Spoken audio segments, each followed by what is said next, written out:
la quisieras, pero es una bandolera.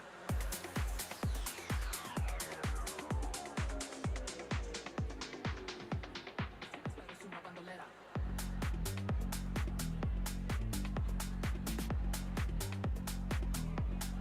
Una bandolera. Ella coquetea, te seduce, juguetea. No tiene marido, ella quiere ser soltera. Tú te enamoras, pero solo fantasea. Tú ya la quisieras, pero es una bandolera. Ella coquetea, coquetea, coquetea, coquetea, coquetea, coquetea, coquetea, coquetea, coquetea. Tú ya la quisieras, pero es una bandolera, bandolera, bandolera, bandolera, bandolera, bandolera, bandolera, bandolera, una bandolera, bandolera, bandolera, bandolera, bandolera, bandolera, bandolera, bandolera, una bandolera. Bandolera, bandolera, bandolera, bandolera, bandolera, bandolera, una bandolera, bandolera, bandolera, bandolera, bandolera, bandolera. Tú ya la quisieras, pero es una bandolera. Ya coquetea, te seduce, juguetea. No tiene marido, ella quiere ser soltera. Te enamora, pero solo fantasea. Ya la quisieras, pero es una bandolera. Ya coquetea, te seduce, juguetea. No tiene marido, ella quiere ser soltera. Te enamora, pero solo fantasea. Tú ya la quisieras, pero es una bandolera.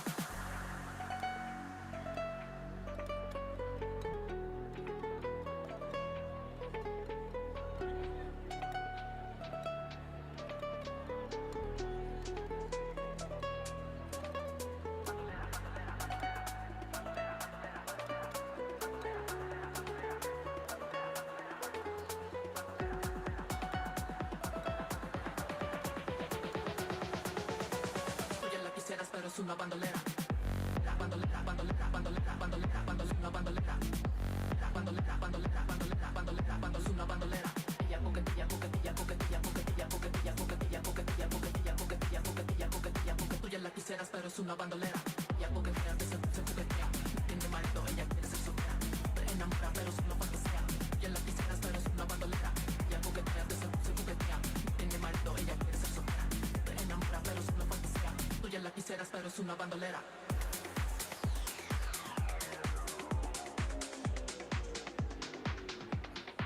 Pero es una bandolera.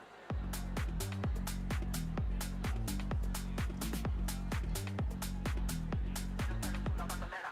Ella coquetea, te seduce, juguetea. No tiene marido, ella quiere ser soltera. Tú te enamoras, pero solo fantasea. Tú ya la quisieras, pero es una bandolera. Ella coquetea, coquetea, coquetea, coquetea, coquetea, coquetea, coquetea, coquetea, coquetea. Tú ya la quisieras, pero es una bandolera, bandolera, bandolera, bandolera, bandolera, bandolera, bandolera, bandolera, una bandolera, bandolera, bandolera, bandolera, bandolera, bandolera, bandolera, bandolera, una bandolera. Bandolera, bandolera, bandolera, bandolera, bandolera, bandolera, una bandolera, bandolera, bandolera, bandolera, bandolera, bandolera. Tú ya la quisieras, pero es una bandolera. Ya coquetea, te seduce, juguetea. No tiene marido, ella quiere ser soltera. Te enamora, pero solo fantasea. Ya la quisieras, pero es una bandolera. Ya coquetea, te seduce, juguetea. No tiene marido, ella quiere ser soltera. Te enamora, pero solo fantasea. Tú ya la quisieras, pero es una bandolera.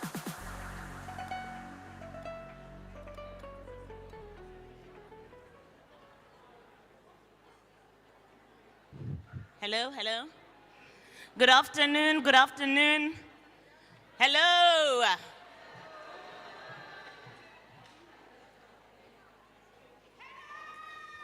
Hello.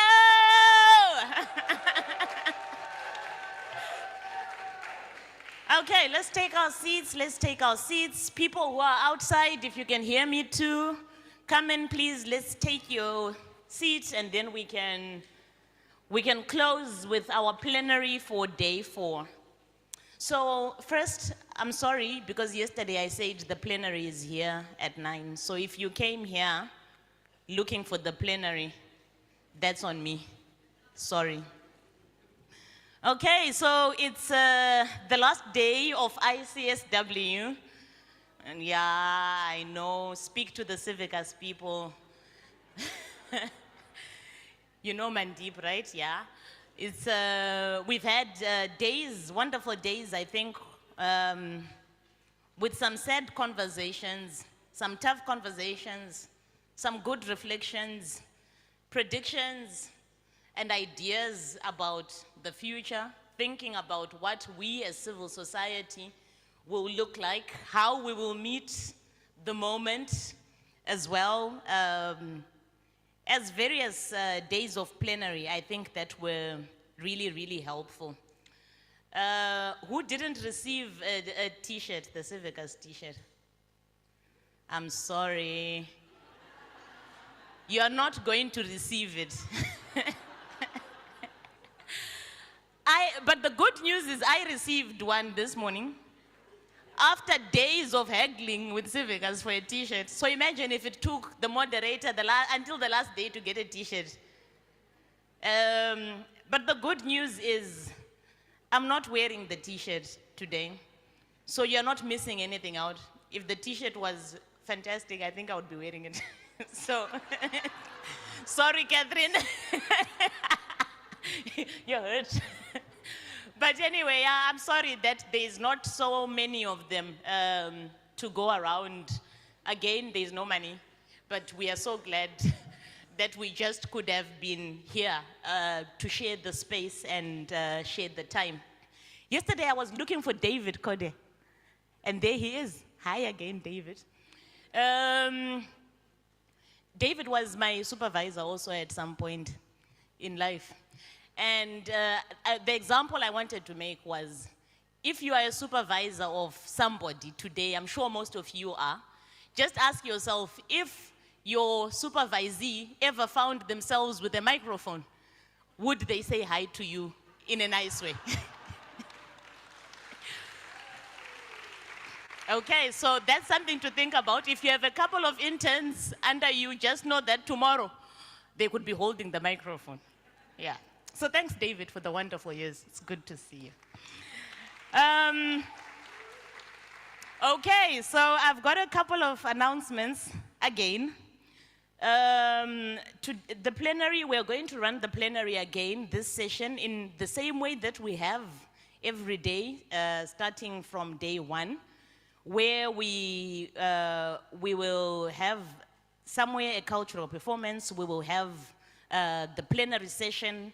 The plenary today is Futures We Are Building, Youth, Climate, and Intergenerational Justice, which is a great way to close because we are looking into the future. The announcements are as follows. The interpretation is available still for those who are online and those who might need the interpretation. The English is running away. But those who might need the interpretation, it's available also through the app. Civicus is taking feedback for the conference through the app again, so some of you have given feedback, others have not. Please, I really urge you. And I hope one of your feedback is we need an ICSW every year. So please put in your feedback, everything that you have experienced, things that you wanted to see, things that might not have gone so well. The QR code is also there as well. If you don't want to go into the app, please scan quickly the code and let us have the feedback. We asked you at some point during the week to sign the ICSW declaration.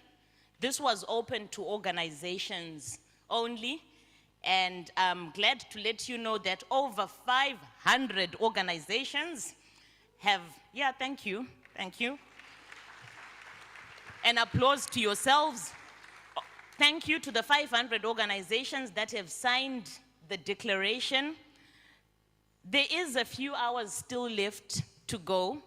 A couple of more organizations can still add their names to the declaration, and the ones who add their names today, because it is past the deadline, you'll see your names on the declaration that will be on the Civicus website. So that will live there on the website. So if you're signing after the 3rd, which is today and onwards, your name will appear only on the website and not on the declaration that you will see today. So don't give the staff like a hard time later, like I can't see my name of my organization. It will be there if you are late, but on the website. Alrighty, how are we feeling? Okay. My fellow attenders, my fellow serial attenders of conferences, where are you? No. Only Moses is honest enough that he's a serial attendee of conferences.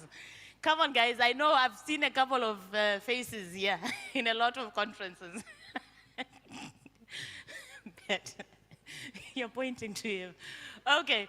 But anyway, there is an announcement. The following announcement is a gift to serial attendees of conferences, of only which 2 have raised their hands. But I would like to call Maiwand Raihab of the Cooperation Canada, who has got an announcement concerning the Ottawa Civic Space Summit. Oh, you are here. A round of applause. Thank you.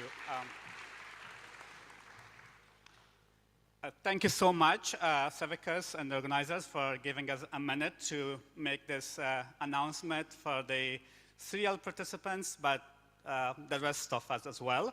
My name is Maiwand Rahiop. I'm the founder of Resilient Societies, which is a partner of Cooperation Canada.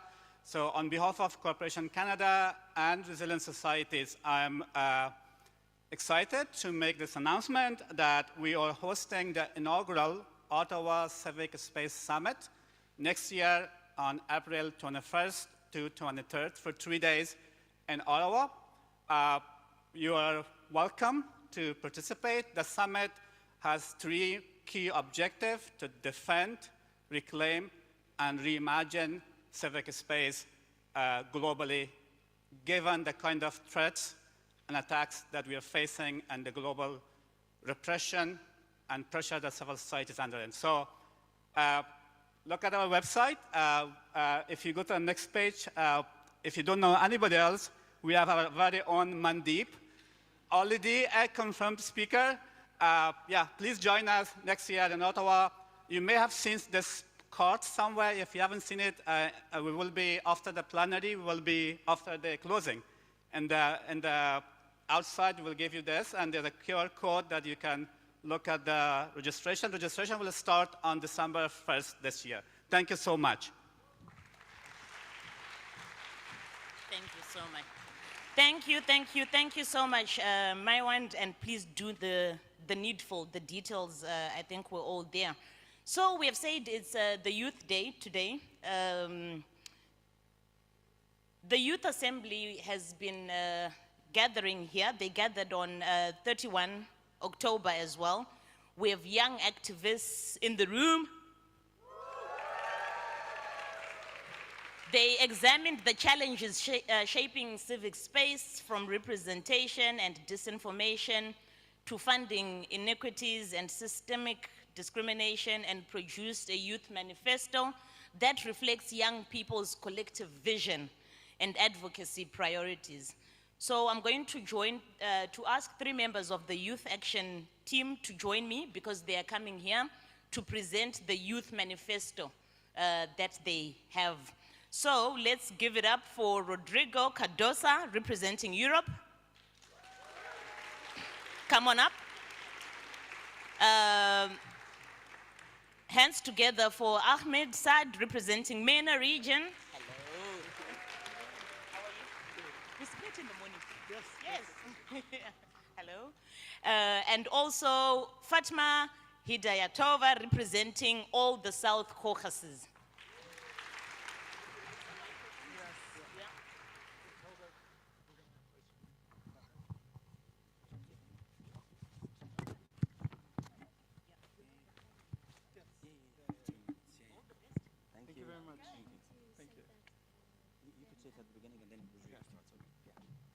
Hi. That would be a huge shame if we were 3 of us in here and don't mention the other 15 of young people, youth. I want them to make some noise, and our huge thanks to our coordinators, Ori, Anna, and also Sean. If they're in the room, they can make some noise. And we will be on this stage on the behalf of those beautiful people and then represent the works that we've done together. Well, what a beautiful room, I have to say. Hello, I'm Rodrigo. I'm from Portugal, and I'm here representing the European region. Since 2007, Civicus has brought together young leaders from every corner of the world. From Glasgow to Bogota, from Suva to Novi Sad, to imagine and co-create a more just and inclusive future. Each assembly builds on the spirit of youth-led collaboration And this year, here in Bangkok, this energy continues. The story began long before today. It was born from the vision of more than 200 young minds, united by one shared belief that the future of civic action must be co-created, not inherited. From the first spark of Youth Action Team's idea to the coordination of youth partners and month consultation with Civicus youth members and allies like Quaka US, this movement took shape through collective imagination and shared purpose. And this week in Bangkok, that vision came alive. Young activists from every single region of the world gathered not just to discuss, but to build, to reflect, connect, and to act together. Together, we explored three vital struggles of our generation: defending civic space and human rights, advancing intergenerational solidarity, and resourcing youth-led movements. Through these conversations along the day, something powerful emerged, what we call now the Youth Manifesto, a blueprint for reimagining civic action written in the language of hope, courage, and collaboration. And this manifesto captures both the risks that we face from repression, disinformation, and power imbalance, and the strategies we choose to act on, building systems of transparency, accountability, and inclusive participation, promoting gender sensitization and digital governance, and sustaining movements through ethical funding and collaboration. But the heart of this manifesto lies in one shared belief. Collaboration is essential for transformation, and intergenerational partnership is not optional, but the only way forward, and that systems, as we know them, deserved to be changed. As we unveil this Youth Manifesto, for which the participants' contributions during our very invaluable Youth Assembly were fundamental and crucial, thank you so much for that, we were reminded that this gathering is a beginning. It's a call to keep building across generations, across movements, and across borders. A call to keep pushing for more intersectionality and accountability at multiple fronts.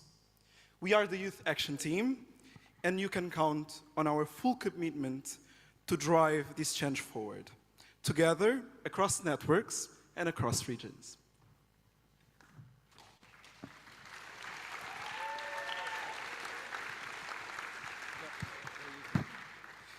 Participants identified 5 key risks undermining youth participation and civic space for which they built strategies and called for action.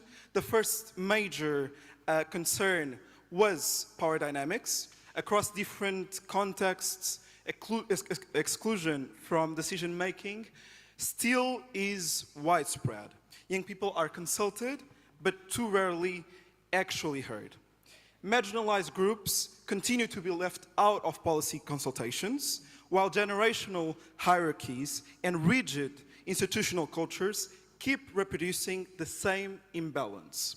Decisions about youth are still being made without youth. In many cases, opportunities for participation exist in form, but not in substance. Processes are labeled as inclusive, yet they rarely influence real outcomes.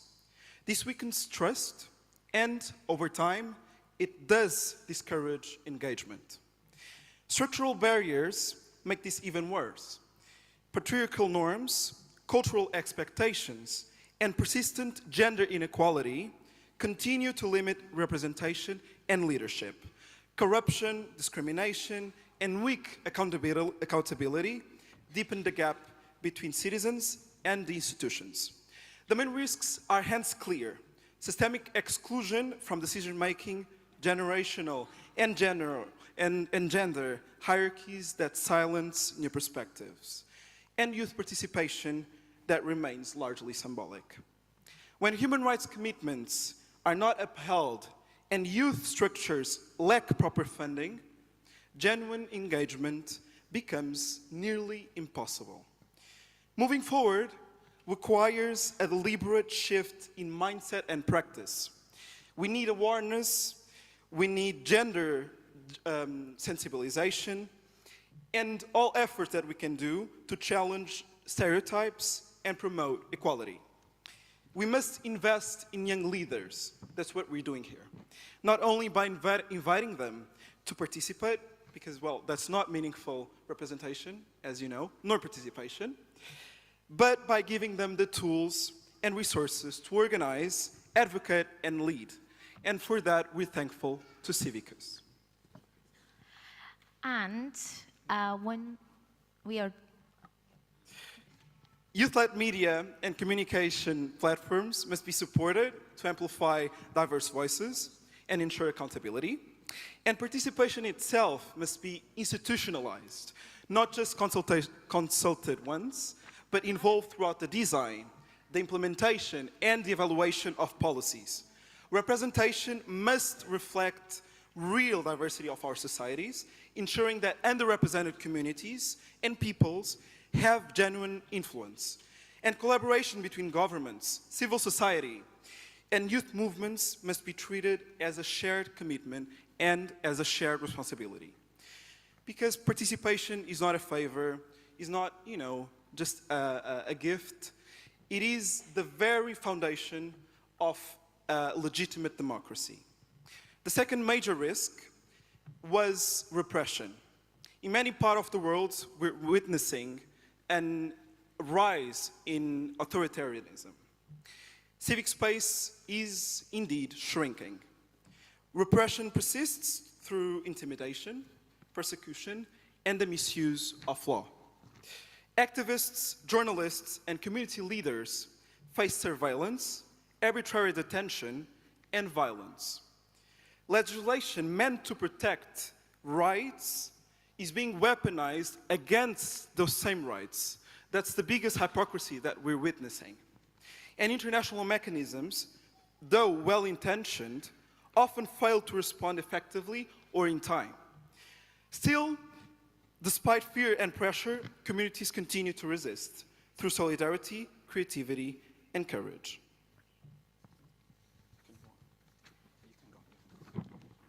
And before coming to the conflicts and violence, I want you to raise your hands if you are living in a conflict-driven territory or have ever been in a war or conflict. Or don't lie, I will check your profiles on Hoover and find you one by one.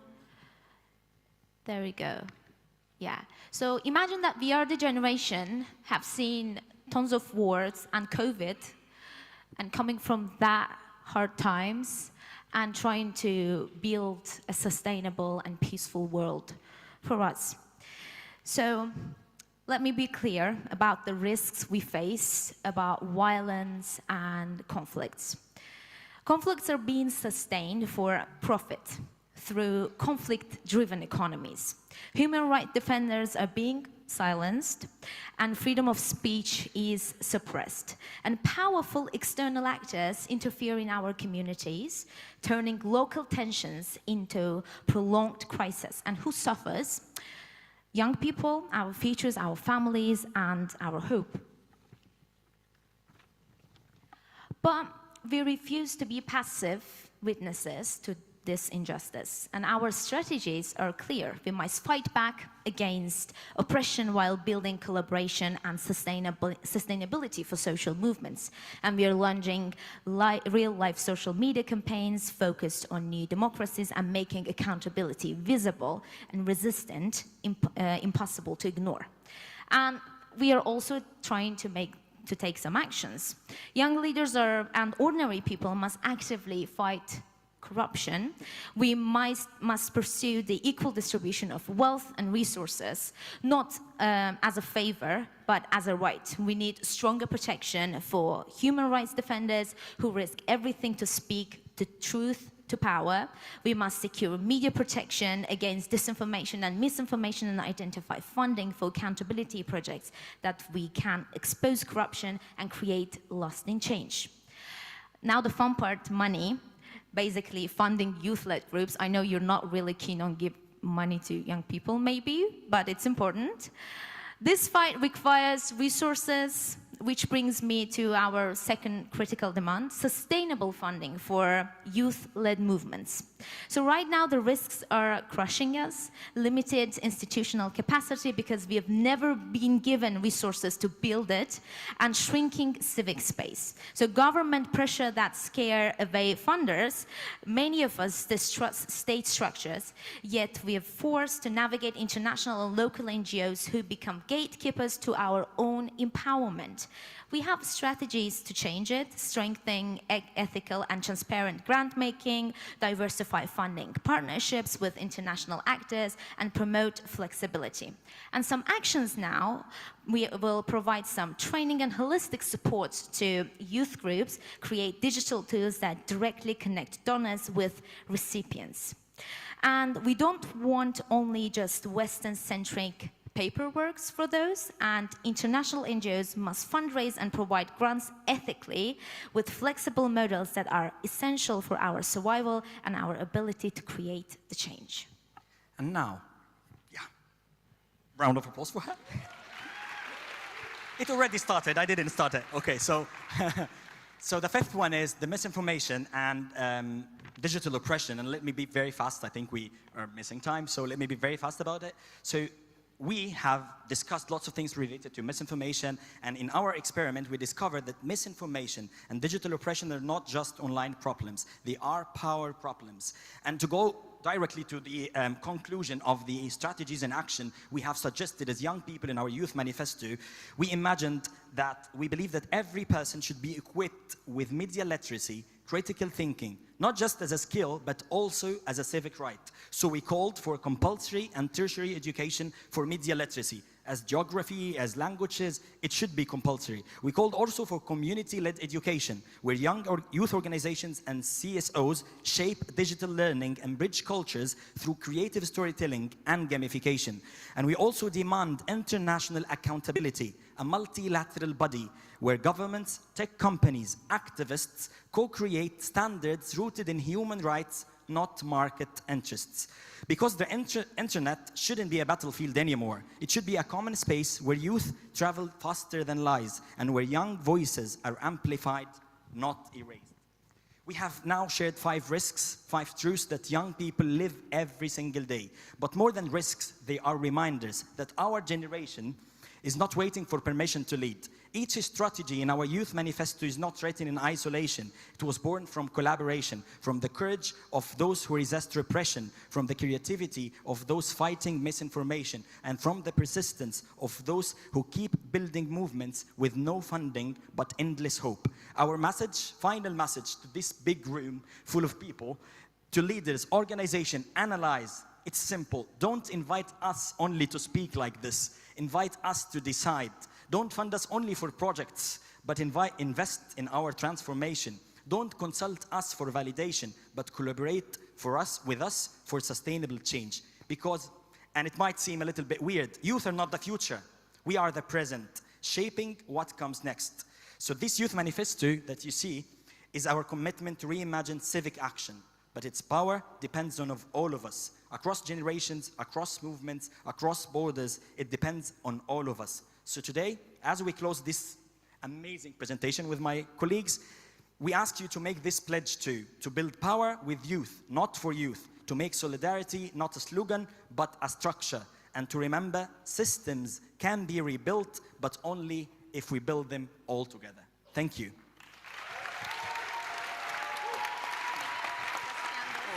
Yeah.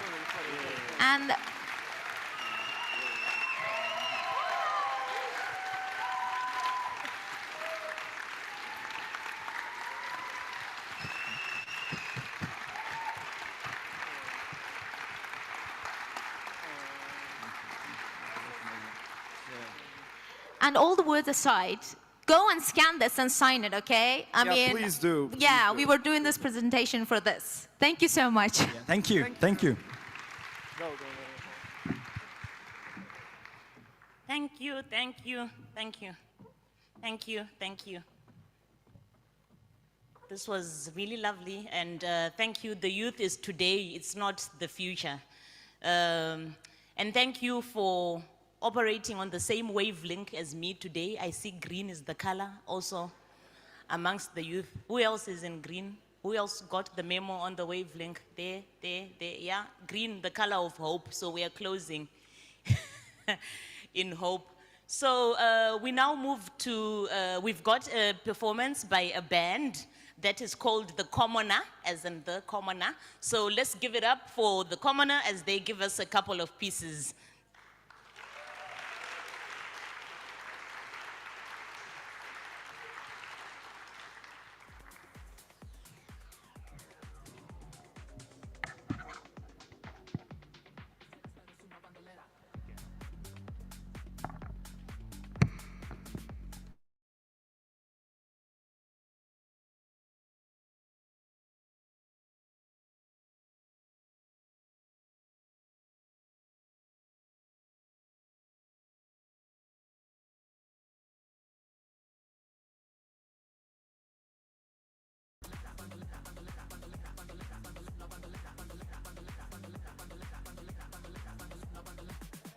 Test 1, 2.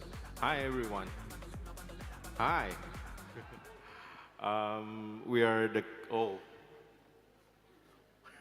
the Commoner Band, and we founded like 11 years ago to resist the military coup in Thailand.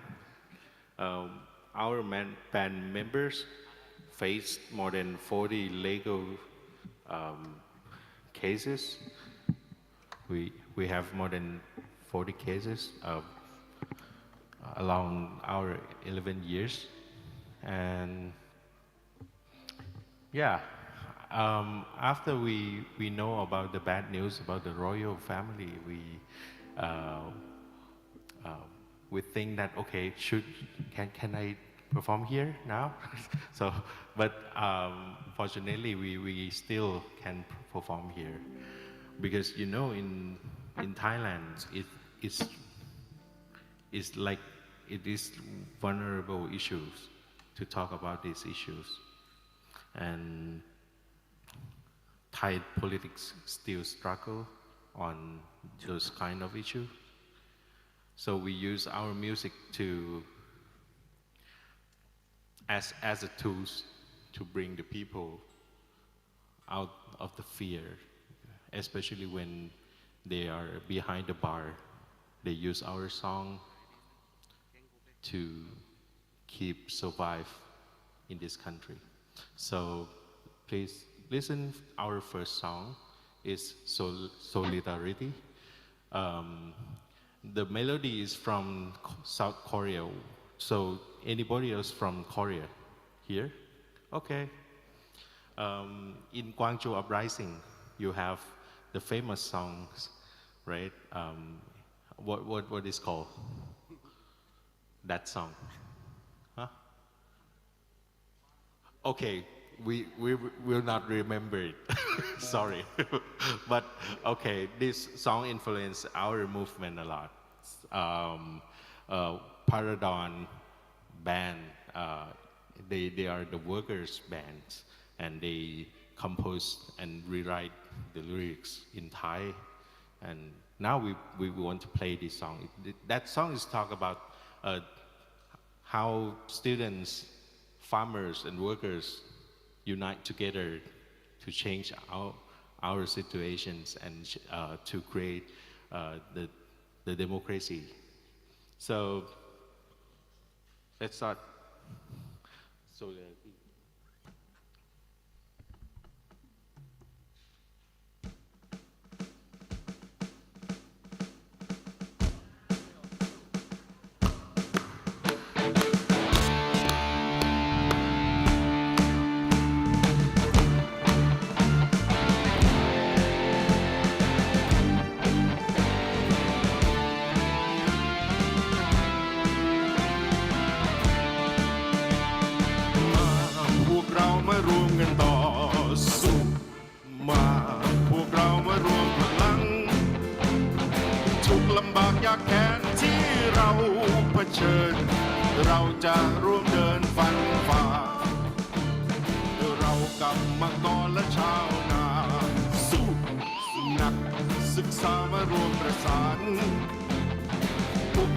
ใดๆไม่เคยหวั่นเราสร้างสรรค์เพื่อวันเสรีแม้เวลาจะยังยาวไกลเลือดรถรินหลั่งไหลเราก้าวไปด้วยกำลังใจสู่เส้นชัยเสรีฉันไปในทุกทิศบินเหมือนนกที่พบบิน Solidarity ให้ยิ่งเราจะพบบินไป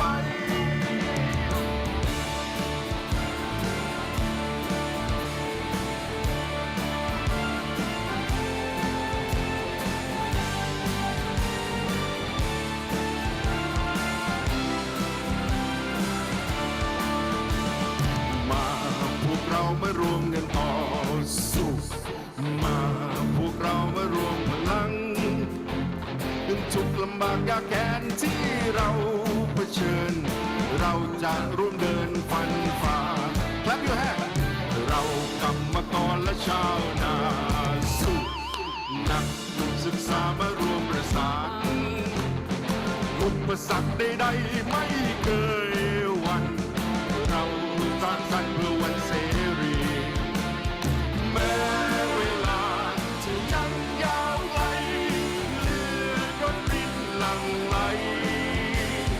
เราก้าวไปด้วยกำลังใจสู่เส้นชัยเสรีมีชีพไปในสุดทินบินเป็นนกที่พกบิน Solidarity ใหญ่ยิ่งเราจะพกบินไป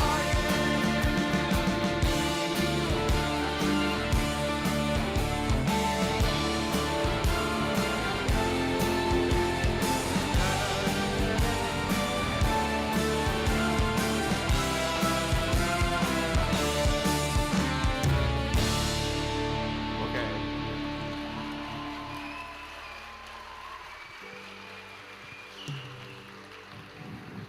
Next songs is talk. We want to dedicate to refugees and the exiles. We know that you guys have friends. One of your friends maybe they cannot go back home, and they still live as exiles and refugees, right? Right? So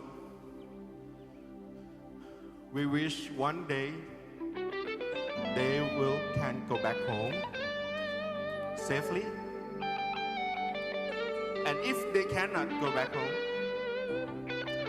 we wish that the country that they live today, they will feel like, okay, now this is their hometown. So I wish one day Thailand will accept every refugees and exiles.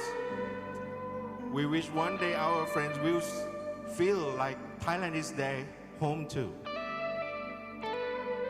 We want to create the country like that.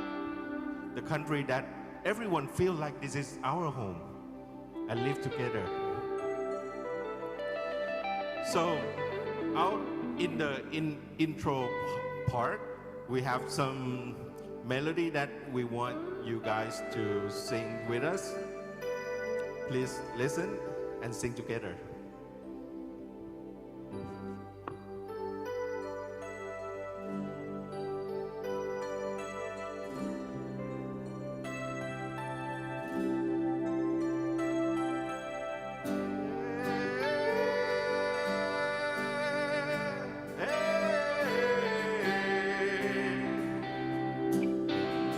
Together.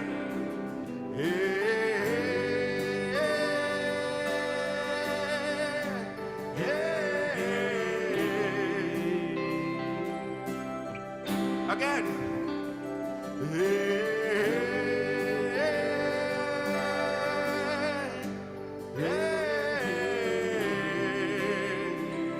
Again, louder, louder.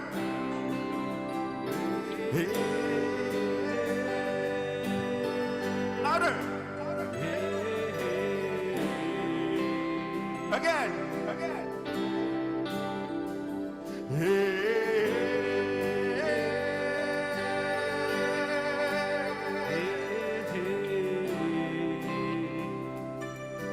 Our friends in Palestine cannot hear us.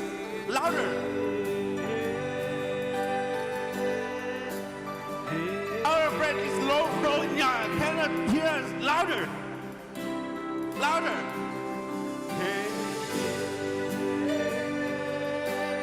Send this peace song to our friends in Ukraine. Again.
ฝัน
บ้านที่ฝันฉันยังอยู่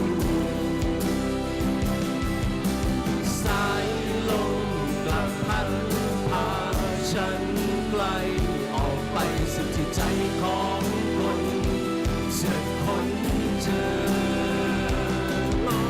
เม็ดฝนเปลี่ยนเป็นสายน้ำนำแผ่นดินไหลให้ไปจากแผ่นดินเกิด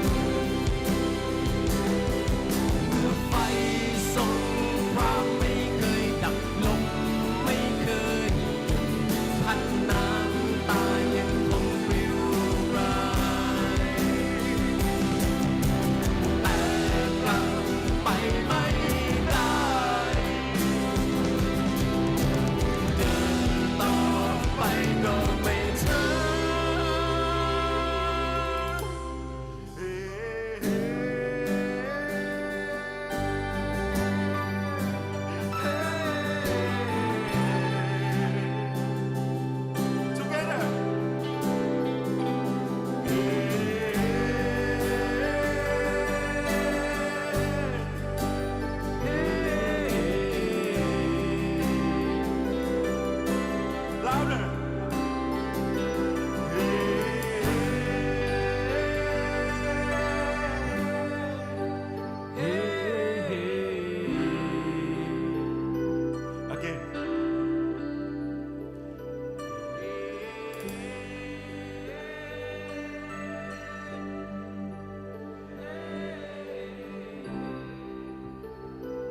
Thank you very much.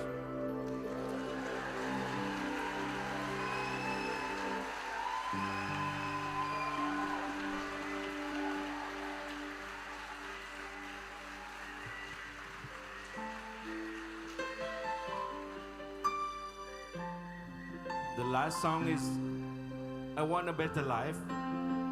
This is the title of this song. When we have a youth uprising in 2020, most of the people always blame that youth always need just the structural change, but we want a better life. พ่อแม่ของฉันทำงานหาเงินไม่เคยเว้นวัน โดยหวังว่าฉันจะมีชีวิตที่ดีกว่าเขา ให้ฉันได้เล่าเรียนถึงที่ขาดเธอแทบใจไม่ไหวต่อให้ล้มลงเจ็บป่วยเมื่อใดยังคงต้องฝืนหาเงินถูกกดดันให้รับราชการทั้งที่ยังหาตัวเองไม่เจอทำได้แค่เพียงไม่อยากให้เขาผิดหวังสมัครเข้าเรียนในมหาลัยผ่านไป2 ปีเพิ่งจะรู้ตัวว่าที่จริงแล้วอยากทำอะไรไม่อยากเป็นข้าราชการจึงตกนรกระหว่างที่เรียน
Thank you very much. Let's make our future in peace together. Woo, woo, woo, woo, woo.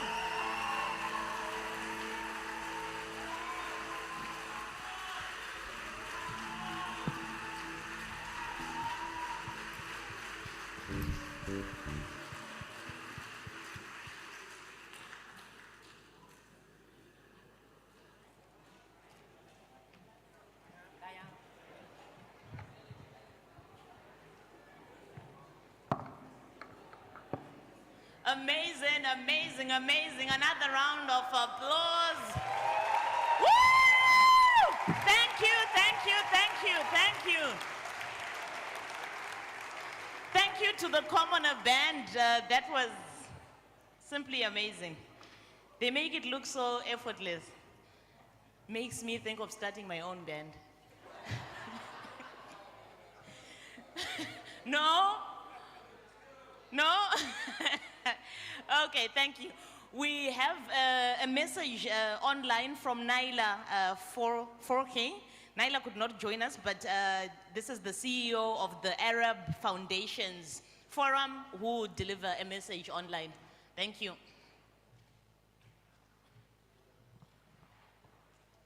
In Gaza, as the bombs fell and borders closed, it wasn't institutional philanthropy necessarily that saved lives, but really crowdfunding.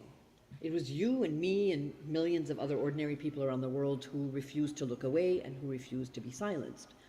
It was friends and families who pooled what little we had together to help Gazans cross the border into Egypt, for example. And, you know, at this point, I think it's really kind of poignant to consider. We know that about 300,000 people, give or take, escaped from the border of Rafah in Gaza into Egypt. And the average cost per person was about $7,000 per person for a tourist visa. That amounts to over $2.1 billion. And that money was mobilized not by governments, not by billionaires, not by corporations, but by everyday citizens. And this really exemplifies solidarity in action. This is resilience defined. And if you consider inside Gaza, you know, initiatives like the Gaza Soup Kitchen, who feed over 10,000 people daily, are really testament to what can happen when compassion organizes itself and when we no longer have to wait for permission to care. And really, in my view, this moment is reshaping the future of philanthropy and development. We're seeing this rise of direct access, peer-to-peer funding, and it's a form of giving that is much more agile, much more authentic, and is really accountable to the people and not to powerful institutions. And I feel like this just signals the end of an era of dependency and the end of having to silence our moral clarity to avoid, for example, offending a donor. And so in this case, solidarity then is not charity, it's a mutual recognition, right? The understanding that your liberation is bound up with mine. It's standing with the oppressed not as benefactors, but as co-strugglers for justice and for dignity and independence. And I just feel like if $2 billion can be mobilized by ordinary citizens for Gaza in the midst of a genocide, imagine what we could do if we tried to build systems that were rooted in trust and in equity and in a shared humanity. So I feel it's important for us to kind of let this be our lesson from the Palestine example, right? That resilience is not necessarily born from resources, but it comes from relationships and from the nurturing of those relationships. And that solidarity is not necessarily something that we feel or, you know, the end of an email signature, but it's something that we actively do every single day. And so on behalf of our sector and the potential of the sector, I ask all of us to try to ensure that we are actively doing solidarity every single day. And I'll end by saying what I've said every single day for the last 2 years, and I'll continue to say every single day until it becomes a reality. Thank you so much for allowing me this moment to share these very brief thoughts with you. And Free Palestine.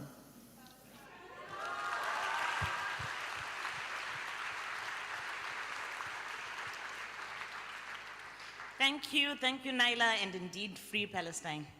I think that was a really key message leading us into our next and last panel discussion, which is going to be discussing intergenerational dialogue and building sustainable movements. And on intergenerational issues, we have, I think, the youngest attendee of ICSW that I've seen there. So really fantastic that this is such a great space. So this dialogue, the next panel, is going to explore how intersecting crisis reshape organizing across generations, examining which approaches no longer suffice and what each generation brings that is essential for movement survival. The panelists will address genuine power sharing beyond consultation, climate policies, young people demand that institutions must resist, funding structures and hierarchies that exclude youth organizers, and adultist assumptions in activism. They will discuss balancing crisis urgency with long-term capacity building, transferring power and decision-making authority between generations, funding youth-led initiatives without imposing adult structures, and concrete practices advancing intergenerational collaboration. This panel is moderated by Yi Hang-shu, who will invite the panelists that they will have a discussion together with. You are most welcome.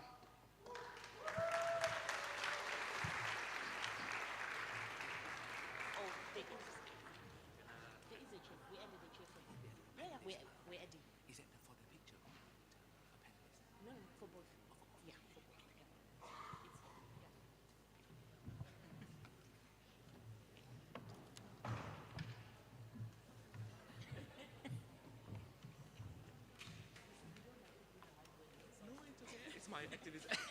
I'm used to it. Yeah. Thank you. Okay, fine.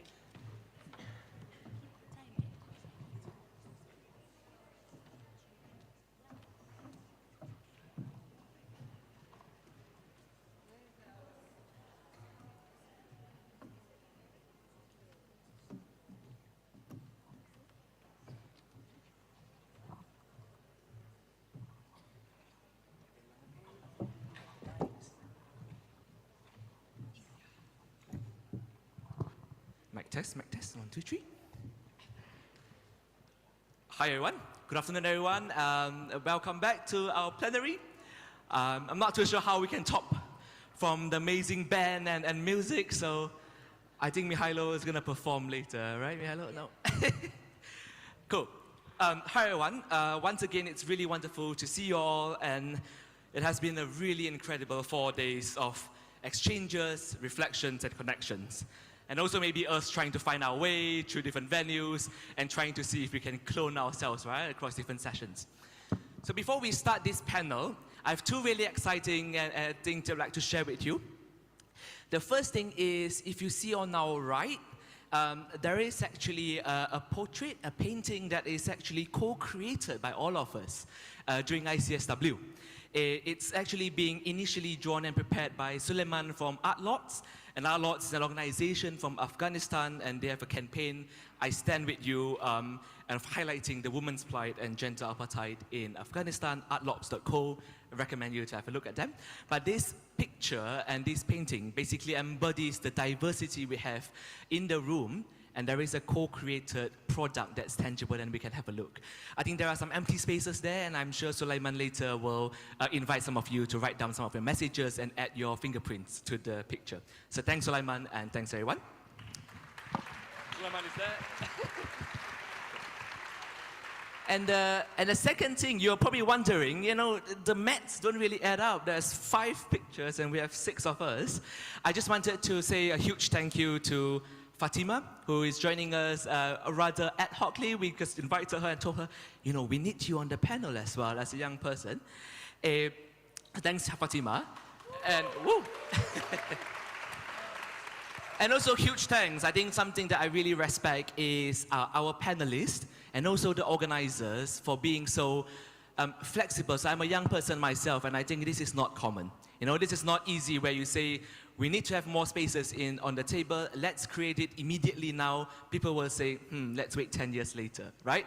But I think we are agile in that sense, and we are ready, and we are showing that. So thank you for the panelists, and thank you to all the organizers for supporting us on that. Cool. I talk a lot. I don't have a lot of time, so I will just scrap all the backgrounds and the flowery words because I think it's better we hear from them directly. I'm Yi Kang. I am the board member at Civicus, and that's me. I'm not going to talk too much. I'm going to introduce the amazing panelists that we do have. On my very right, we have Debbie Stoddard. So Debbie began, woo! This will be an amazing panel, and we have energy, you know. So Debbie began her activism at a young age of 15, founded the Alternative ASEAN Network on Burma, ASEAN Burma, and served as the Secretary General of the International Federation for Human Rights from 2013 to 2019, and now chairs the International Network for Economic, Social, and Cultural Rights. She's an amazing activist, and probably the last part covers, it would be better than everything else on paper. We have Mihailo Matkovic. Mihailo,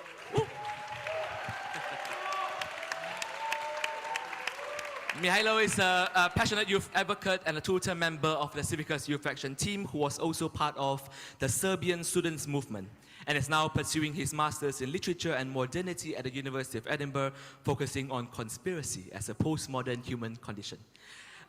So this is Mihailo, welcome. And we have Wilhelmina Pellegrina. Didit is a campaign director with Greenpeace Southeast Asia and formerly the executive director of the Southeast Asia Regional Initiatives for Environmental Empowerment. And Didit has also long worked alongside farmers to address technological tendency and assert seed sovereignty. Welcome. And we also then have Fatima Hidayatova. So Fatima is one of the youngest woman edtech entrepreneur in Azerbaijan. And Fatima is also the Youth Action Team member, and we kind of heard from her just now. So welcome to the panel, Fatima. And last but not least, we have Willeke van Rijn, the CEO of the Resource Alliance, a global community of 30,000 changemakers, fundraisers, and campaigners sharing best practices and resources in the social impact space. She previously served with Oxfam International, where she supported the establishment of new affiliates across the Global South. And she was the one who actually told me, Yikang, we really need to have Fatima and more youth engagement on the board. So let's give Willeke a huge round of applause.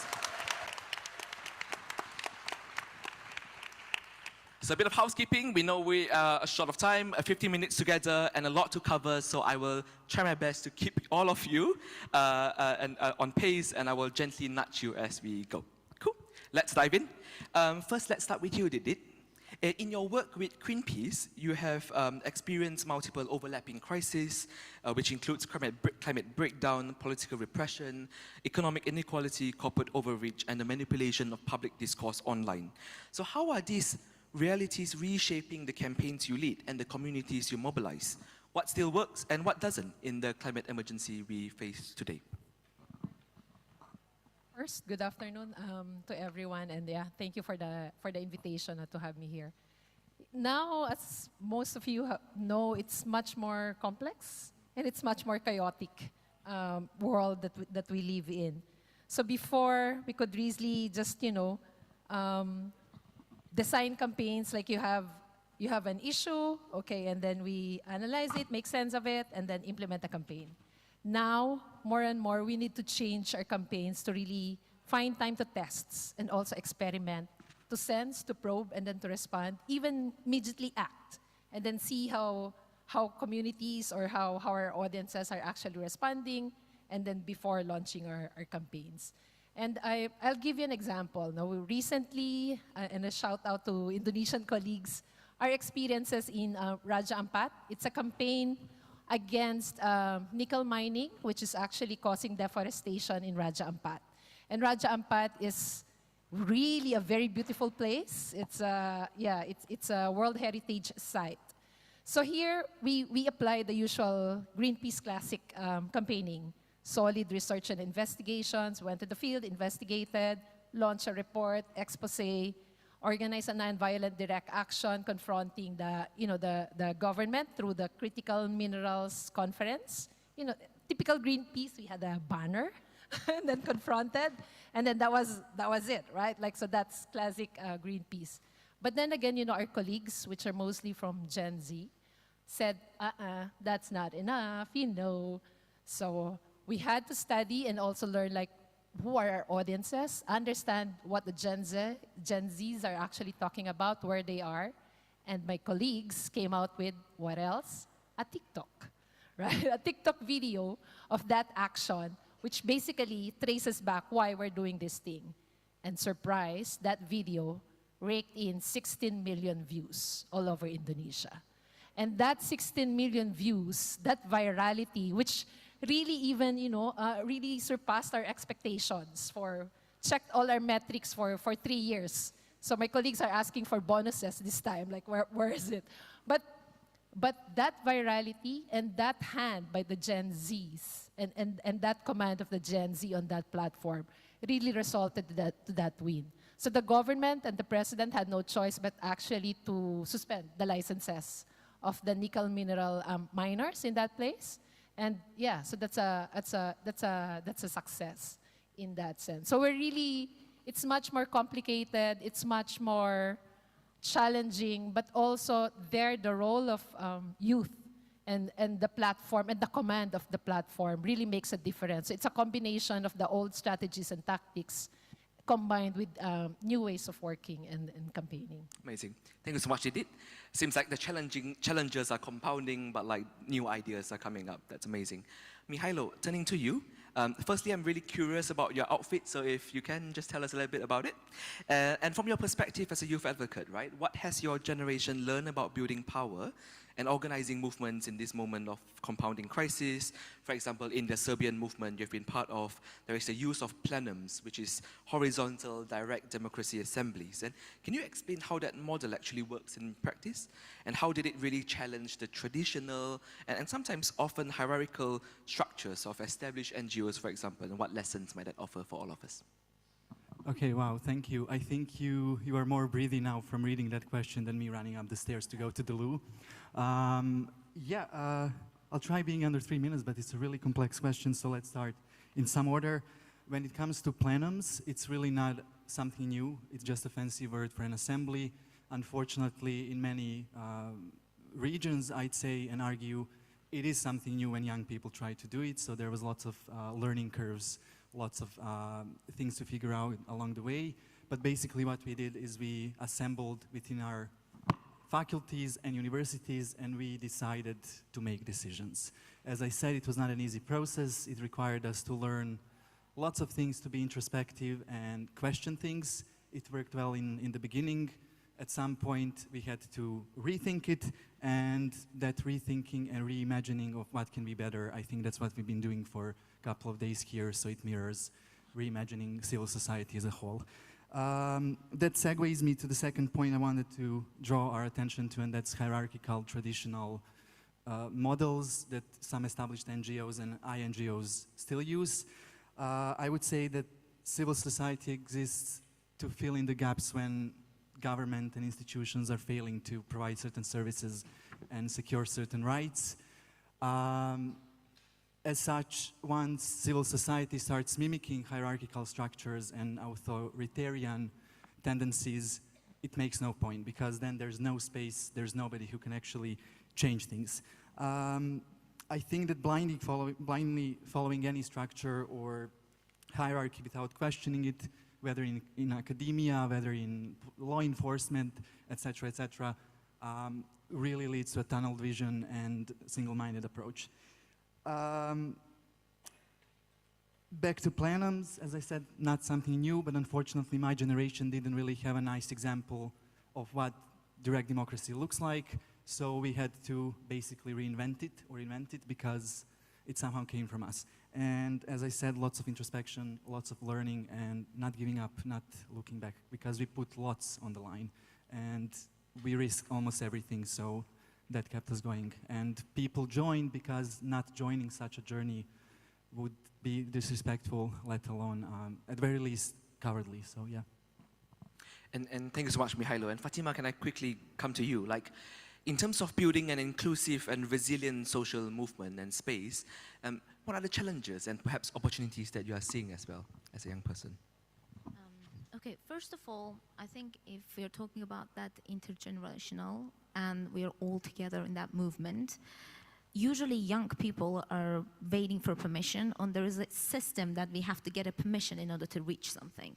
So there's an organization, and we are involving to that organization, and their own words formally, they say, okay, you can bring some creativity, and you are allowed to do this. You have been given these resources, but as much as you start to produce, actually give them something, and then they start to bombard you with those bureaucratical pillars. I can give you one quick example, not theoretically, practically. When I became an entrepreneur, I was 18 years old, and I was legally old to go to the notariate and open that company. And everybody was saying, it's very easy to that, and they were usually the middle-aged men. You can go and open what's the one that's frustrating you. And I was like, yeah, I've got a lot of motivation. I created everything. I had 0 debt, 0 credits to the government. I was a very good citizen. Went to the notariate. And it took me, normally it takes 2 weeks to open. And it took me 7 months because I was 18 years old. I was a student and I was a young girl. And that's what we call bureaucracy. They want me tons of paperwork that is not required. Then where is the courage then? If we have to fight for simple things that the other generation can do it easily and they cannot spend their time, but we are spending triple amount of time, then how we can wait efficiency from that movement, from that capacity building? No, exactly. Thanks so much for sharing, Fatima. And Debbie, can I come to you? I'm hopeful that these are not challenges that you have seen, when you started your activism from the early days. But can you share with us, like now, especially also working with younger organizers, what's one thing you have seen that the next generation do that initially seemed naive or even unrealistic, but actually turn out to be strategically valuable? And how had that really changed your approach or influenced your approach in some ways?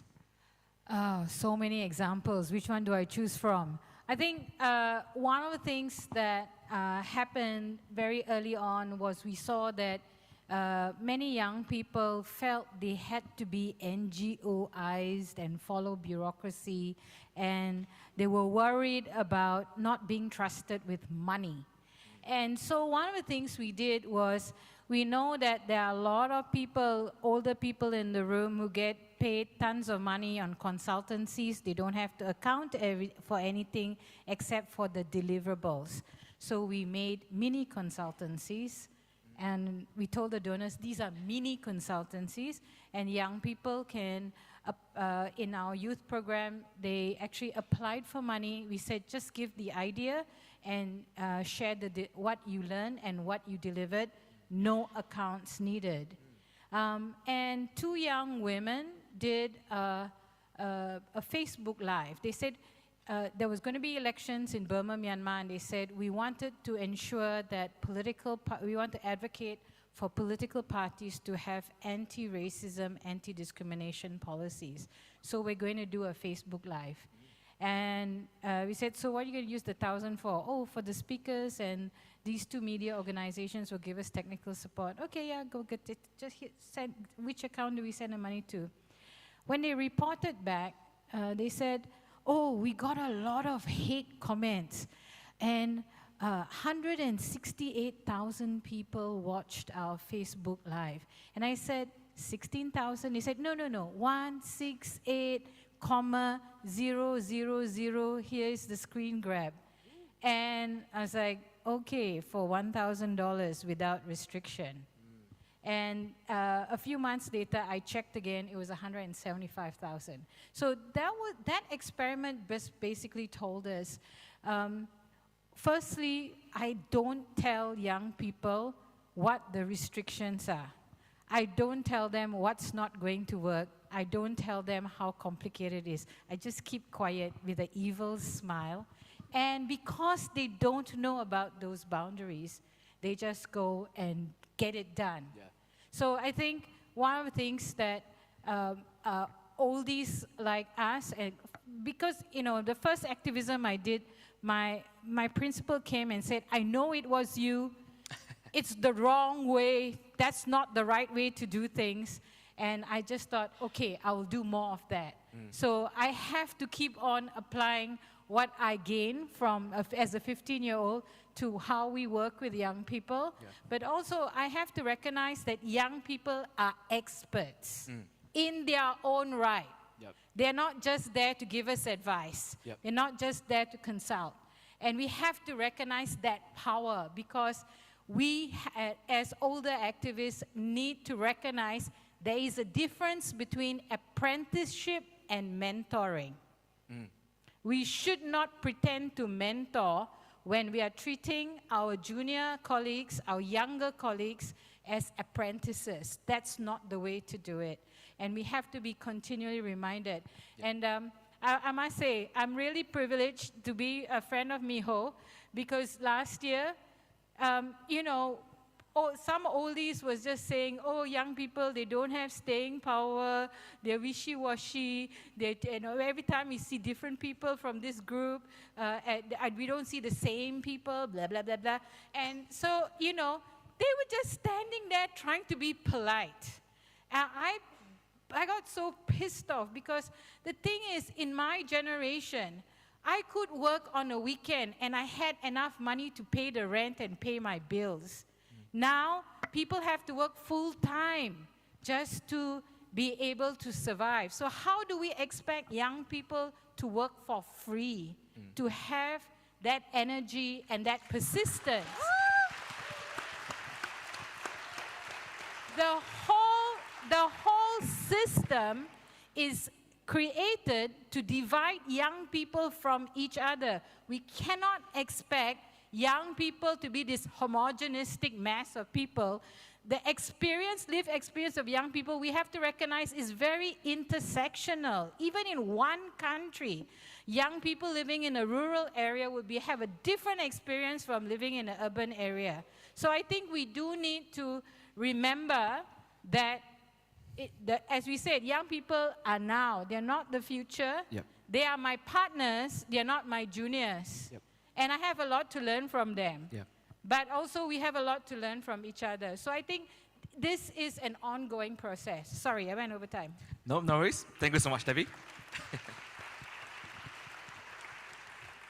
I now know why you probably will need a separate session just with Debbie, you know, as a colleague just told me.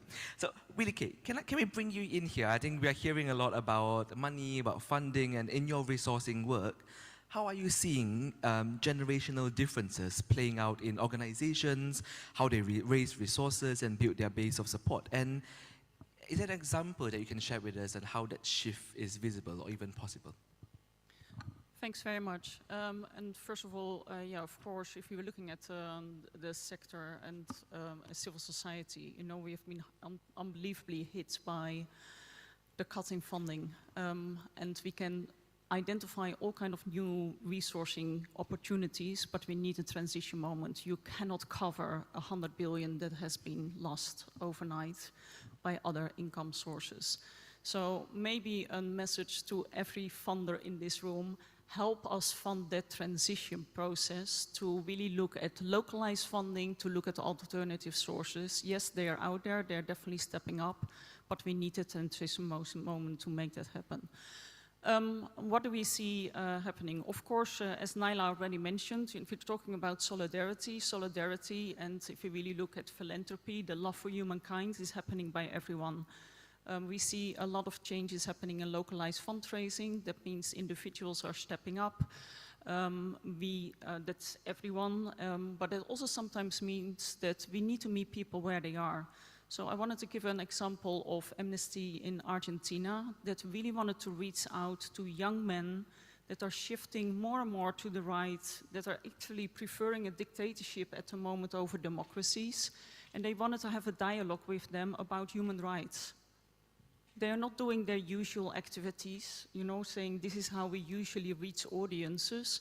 No, they developed a video program and meet them on roadblocks, because it seems, I'm not a young man of 25 years age, but that's where they are. Hundreds of millions are on roadblocks every day. And that's how they start communicating with each other, and that's even how they start receiving funding from them at the moment. So if you're really looking at what is changing, yes, it is exploring where are they, how can we reach them, and what is the messaging that we are doing. And having said that, that's why also I strongly believe we should not listen to other people talking about other young people. So I invited Fatima here. And I think one of the issues that we have in this sector is that leadership and governance is definitely not seeing that representation and seeing that participation and seeing that voice there. So I think that is a message to all of us as well. Are we really doing that? And can we really hand over power? And one of the roles where I thought that might be possible is here in this audience. Having a seat here means, in a way, I have power, and it should not be me here, but it should be Fatima here after hearing what the youth has been done. So secretly using the moment as a kind of a drop the mic moment, and this is it from me, and you will hear the rest from Fatima.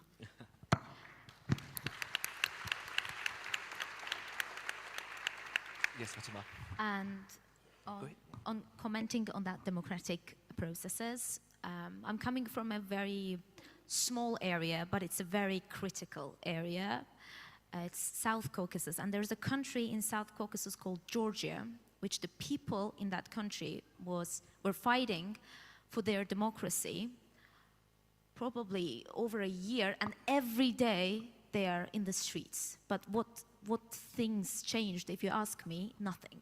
And what they were fighting for, there are a lot of NGOs in Georgia, and they were receiving funds from foreign agents, multiple foundations.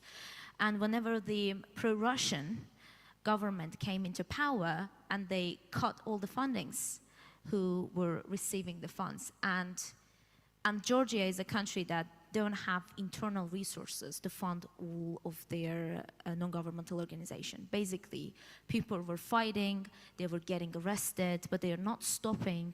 They're speaking all the time. So this thing's happening all over the world, but sometimes, even if you fight for a year, every day, all together, it doesn't matter which generation it is, you cannot pass that bureaucracy because it was coming from the generations. You cannot just pass this regime. And you have to take into account the geopolitical presentation. If you have a neighbor, Russia and Iran, things are much harder for you to do something and to step one ahead for democracy. Yeah. This is another reason for we are improving little less steps. No, thank you so much for sharing.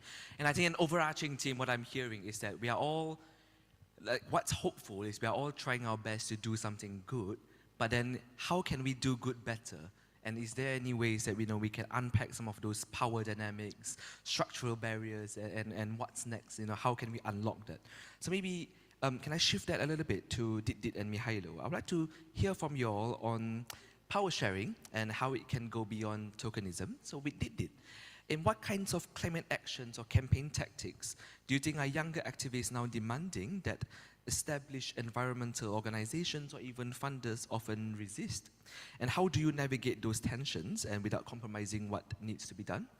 And also then afterwards, maybe Mihailo, can you talk a little bit on what you then perceive as a young person as well on the structural barriers in accessing funding, governance, and even having a young person at a seat at the table? What are the systemic factors that are excluding youth voices, and how can we do it better?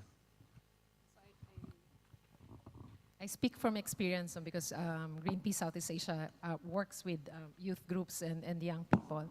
So it's not really resisting the tactics, it's more of really the old activists like me refusing to listen and really just not listening to young people and what they have to say, and also an understanding of what they're actually doing.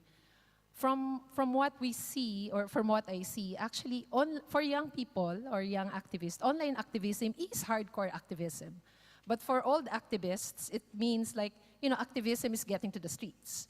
And online activism is just one form of expression and activism. That's not enough to win campaigns. But from our experiences, Raja Ampat from Indonesia to Malaysia to other countries, we really saw the power of youth-powered online activism and really winning and really changing the landscape and also changing the games. But like, so if a young people or a young activist like in our team like would approach someone who's old and then we'll say, okay, so for older activists, it's grappling with that notion of like how actually brilliant or how brilliant it is to transform memes into movements. And we're grappling with it. We don't understand it. Like, how is that even possible to change memes into movements? And then here you are, like an old activist. Yes, yeah, that's a good idea. Can you and the donor saying, yeah, can you transfer that into a log frame? Or can you put indicators into that? And can you, for accountability purposes, the very fact of the monitoring and evaluation system, your log frame, confines you into a very linear way of thinking when the world is much more complex and much more sophisticated. So, and this is the same thing that we're asking the young people, the youth activists.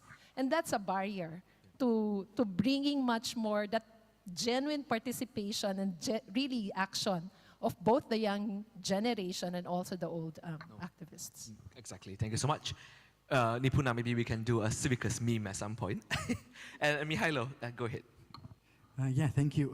So when it comes to structural barriers, I have to quote the Duchess of Malfi. It has nothing to do with this, but many metaphors can be applied anyway.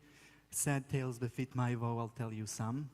So I've been part of many structures over the years, and one trend that I noticed that's in almost all of them, to some extent, it's tokenism and youth washing, but more concerningly, young people who accept the role of a token just for the sake of the privilege and elitism behind the role, taking a picture with the badge, which is one introspective side that we have to look at. But unfortunately, it's not just governmental or institutional trend. It also happens in INGOs, NGOs, local movements, etc., etc. So one critical change that we need to see in order to start thinking even of dismantling these barriers, it's seeing introspection on the side of those that are in the power of making decisions, not just within institutions, governmental or otherwise, but also in our civil society sector. Thus, I would say ego, that needs to go. In order for civil society to thrive as an ecosystem, we need to get rid of ecosystem, as Debbie would put it. Knowing when to take one step back or, God forbid, step down and leave something to young people is really an important and first step in listening to them and then eventually actually hearing them, right? So, yeah, there's another point I wanted to make, and that's about the current state of society, not just civil society. Whenever there are conflicts, as we've seen, there are many around the world, many of us come from these conflicts, there really is no space for intergenerational dialogue, there's no space for decolonizing international funds and help. There's no youth, basically, right? What we see, on the other hand, is actually radicalization, polarization, militarization, etc., shrinking civic space, attacks, budget cuts on academia, humanities. That's where the talks and debates are happening, in humanities. So instead of actually investing in addressing the core issues and problems that lead to militarization, polarization, etc., and conflicts, we see governments investing in sonic weapons used against mourning civilians who are doing the silent vigil. So, yeah. No, 100%. No, thank you so much, Mihailo. And Debbie and also Vilike, I would like to hear from you all on that as well. So like in your own experience and having kind of being involved in organizations, in networks in the past, what are some of the adultist assumptions that you think have already been baked into perhaps human rights work, the work that we do and how we are being organized and funded? And can you share any examples, if you have any, on how real decision-making power and resources have actually been transferred or can be transferred, and not just, for example, to a youth advisory board and that's it, but in substance, and what has to change in how established leaders like yourself operate? And maybe Debbie first and Vilike? Yep. Firstly, the power dynamics around youth it's not about giving power to youth, it's recognizing that youth have power. In the 80s, you know, I was a young feminist. We were in this situation where in order to be included, we have to know the masculine power language. We have to know the masculine power moves and how to use them strategically so that we didn't look like a threat, but we're still effective. And we see that that is also being baked in, and there's pressure for young leaders to have to look adult, to have to use the adult language, and have to buy into main character syndrome, and especially the main character delulu of all the older leaders, you know, being narcissistic and being egoistic, thinking they know everything. So I think we do need to ease up on that. And I think the danger at this point is us replicating the same barriers to our, like for example, that I encountered as an Asian woman, a rude Asian woman in a very white environment, a very colonialistic environment in international networks, or as a feminist in a male-dominated situation. So, you know, how we exclude young people, very similar power dynamics.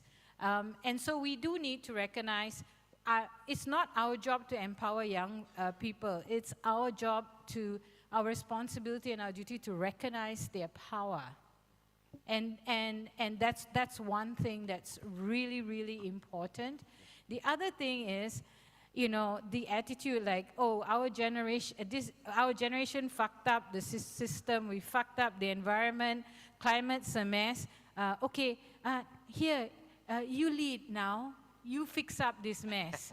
And actually, that's a really dangerous situation to do. We've been talking about I've been talking and learning about intergenerational equity. We've been promoting intergenerational equity for 40 years, but we haven't been walking the talk in how we live and how we behave. So I think the time is, if it's not too late, we still can learn.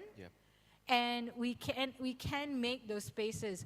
I've been, you know, I was in FIDH and I kept saying, look, we got to have young people coming to the Congress. And they said, yeah, but we got no money because we only have one place for one organization. And then, of course, the oldies, the most privileged, this is a very important networking space, so they nominate themselves. So in the end, I said, okay, I found money for youth scholarships. And they said, it's a bit complicated for us to implement. Even when I came with a packet of money. So in the end, I just said, I'm not going to the Congress. My board member, who is Rohingya and in her early 30s, she will represent our organization. And then people started ringing me up and saying, why aren't you coming to the Congress? Well, because I have to do this if I'm really serious about youth leadership. So I know I'm taking a lot of space here, but you know, in so many situations, we have to be less control freaky. I'm no better than the young people on my board or my younger colleagues. And maybe I have to step back. Maybe it's time for me to make their coffee and their tea and make sure that they have the space to speak and there's the space to lead. So yeah, I think that's something that is a continual challenge, especially when we get scared, we don't trust our young colleagues because we think, what if they fuck up? But actually, we are fucking up by not making space for them. Yes. I don't have anything to add, and I'll pass on to Rilke. Thank you. I think, thanks Debbie for setting the scene. two things around resourcing. One is if you're looking at financial resources, of course there are a lot of shifts happening there. If you're looking here in Asia, we see a lot of young new funders rising up, young new family trusts really rising everywhere. Middle class is growing, so the funding is not only coming from the older generation. We really see a shift in funding patterns there as well, and where the money in a way is coming from. And that, of course, will really create a lot of shifts. The other part is, if you're looking at non-profit organizations, if you're looking at any organizations, institutions in the social impact space, when Gen Z is out protesting, we in our organizations are very likely still discussing how we can create the next new movement, how can we get people out there protesting. So the question to us is, what are we doing if they're really out on the street? Are we supporting them? Are we amplifying the messages? Are we creating security? Are we providing the funding? Because one thing is very clear, if you're looking at the challenges that we face at the moment, we need everyone and we need to collaborate. And without collaboration, we are not going to be anywhere. So, yeah, I think it's amazing what we have seen this week of all the young people really raising their voice, stepping out, demanding a future even while they fear their lives. I think our role as an older generation is, the only role is there to support that and to amplify messages and to strengthen that work. Testing. Thanks so much, Willie K. I think now we kind of set the scene, and what I'm hearing as well, it takes courage, it takes real effort for us to really rethink and let go of any egos and any existing barriers, or this is how we have experienced, hence this is what the next generation should have. You know, and I'm hearing that theme, so I'm keen to now go to all of you, I think as the last question actually, to think about moving forward. We would like to create a new future, a better future, more sustainable movements. There are already movements going on. We are thinking on how we can support, how we can enable, and how we can do good better. So maybe I would like to go from Dit and maybe towards Debbie. If you have one kind of on your wish list, or maybe even something that you think you would really like to see happen, or you would encourage everyone to work together with you or with each other in terms of the next steps after the conference, you know, how can we make things better, really have a commitment after ICSW and say that, you know, we're tired of it, we already have messed up everything in the last couple of years. Do we want to come back 10 years later? And then Debbie will be here again and say, I told you so 10 years ago, right? So maybe let's start with Didi, hear from you. We really need to get out, of course, of our echo chambers. Like, it's nice and cozy here to talk among the converted. We really need to go out there and first and foremost, reach out to the young people, especially as the old generation. So I would leave with like, what's the hope for the future is really looking at all of us working together and really powering, in the case of Greenpeace, like because we're a campaigning organization and other campaigning organization, ensuring that we're really powering our campaigns with courage, hope, solidarity, and the humility. We're not the star anymore of the movements. All of us are stars in this constellation. So all of us are needed to really move forward and address the urgency, particularly of the climate. I would like to mention a very specific nuance. I think we haven't mentioned it today, and I think it's very important, and it's kind of like an ultimatum for us, all of us. Including young people, it's not the beneficial for young people. It's a need for the other generations too. An example and the facts for you would be, I was walking in the streets of New York this summer, and I saw a poster that says, AI is taking human jobs. And I took a picture of that poster because I thought it's going to be a good meme. I'm a Gen Z. And then I came back. Last week, I saw Bernie Sanders post a photo of that and saying that that's true. And today, I was reading a report, MERT report, which is saying every 7 months, AI doubling its capacity, which AI is using its power, all power, to complete all the longer tasks. So all of us could lose our jobs maybe next year, because they are able to do that. Can you, in this very moment, guess that I wrote this speech with AI or not? No, right? Imagine that we are 21, I am 21 years old, and I've involved in these conversations. AI, internet governance, South European dialogues on internet governance. I became an AI prompt engineer. Who will need me more in the future? those are the young people doing it. So this is not an utopic moment, oh, AI is going to take our job. No, it is already taking the job. And who knows AI? It's the government. Who communicates better with, it's not the government, I mean the young people. And who can help you, the other generations, are the young people. So I am very much agreeing with you, Mrs. Debbie, that you have to partner with young people, not overpower them.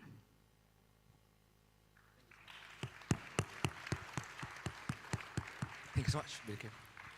Thanks, Yikan. I've got two. Sorry, as a fundraising, I'm slightly greedy. The first one is we have a global community platform where there are a lot of best practices on fundraising from practitioners across the globe. Hearing what is all happening here, please share your best practices, and we are very happy to disseminate it across many others that are not being able to be present here. And the second thing is, I think change and transformation all start with yourself. So if you're looking at the challenges that we face, yes, we need everyone, but it also means we need all the voices in the room. So are you willing to lose your own power in a way, and are you really opening the place for others? So as a commitment on behalf of Resource Alliance, it's about time that we have Gen Z board members in our board, and that is one of the things that we will commit on.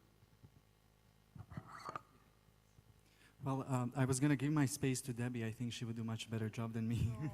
But since we're greedy, I'll have two as well. So one thing I first want to quote Ines, who during one of our initial talks made a very interesting remark, and she said that she would like this not to be just the talk about intergenerational dialogue, but rather an example of what intergenerational dialogue looks like. My first hope is that we've established to do that. And the second thing stems from my own personal experience as an activist member of the movement back home and witnessing all the other student movements across the globe. And that's, as I said, plenum, just a fancy word for assembly and making decisions democratically. It's nothing new, but it was new because my generation never got the real example from the previous generations. And something that I reflected on during another session done by an excellent team from MOVE is that after these reflections, nobody can ever again tell me that democracy, since young people who've never actually experienced it on their skin and in their lives had to invent it or rather reinvent it, no one can ever again tell me that it's not inherent to human beings, because I think we've been told, and generations before us have been told, that it's not. For so long they started believing in it, and that's why my generation never got the proper example, so it had to invent one by themselves. And as I said, there's a little quote on my vest from the Duchess of Malfi. I think it will sum up everything perfectly through parable that ends with, "Come whither you please. I, or rather we, are armed against misery, bent to all the ways of the oppressor's will. There's no big valley, but near some great hill." Thank you.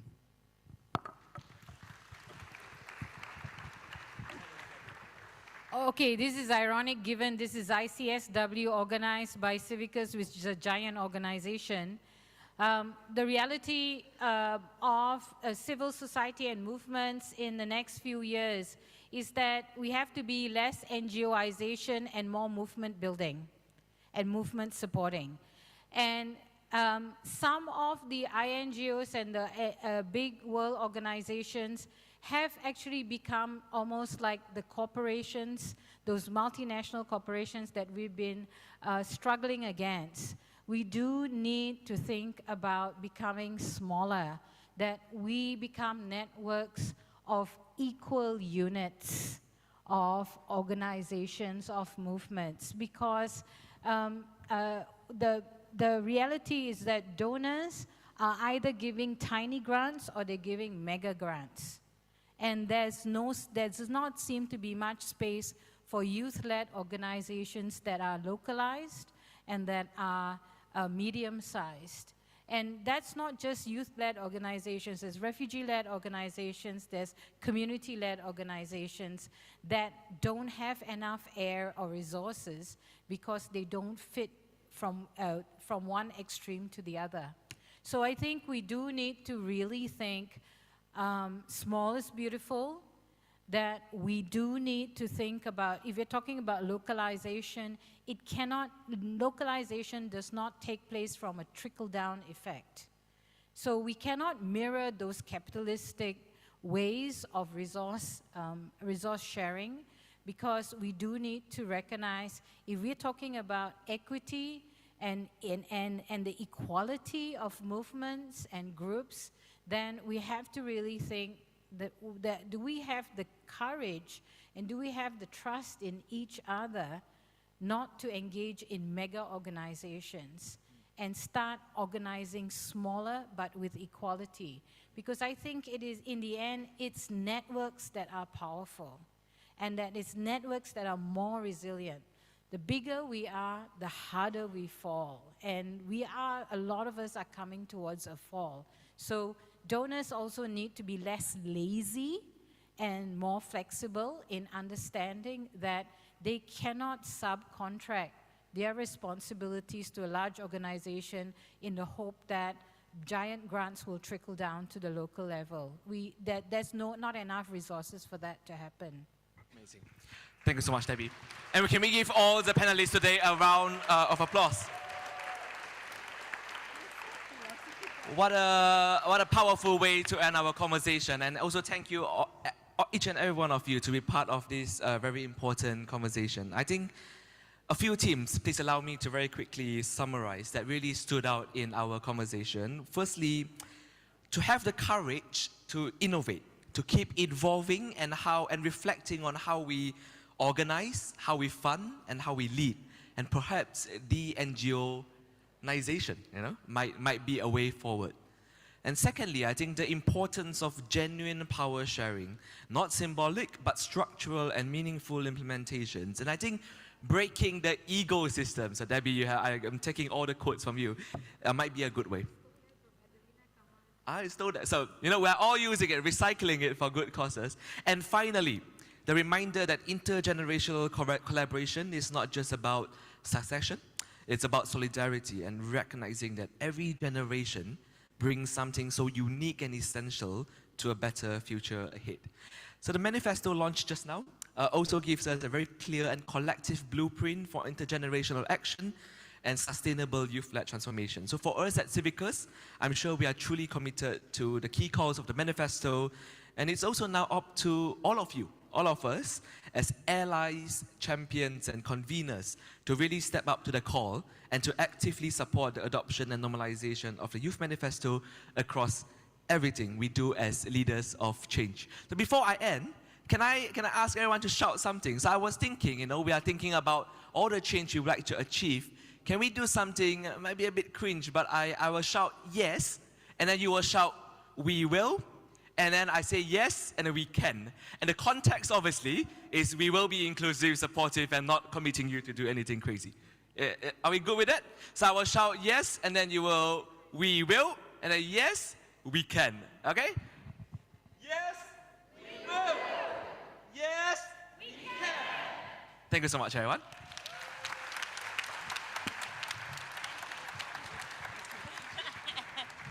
Thank you so much to this closing panel. We are almost coming to the end. Please just bear with me. Earlier this week, we asked you to sign some solidarity cards and send messages of solidarity under the Stand as My Witness campaign. So the Civicus Comms team has put together a video just to show all the solidarity that we put together.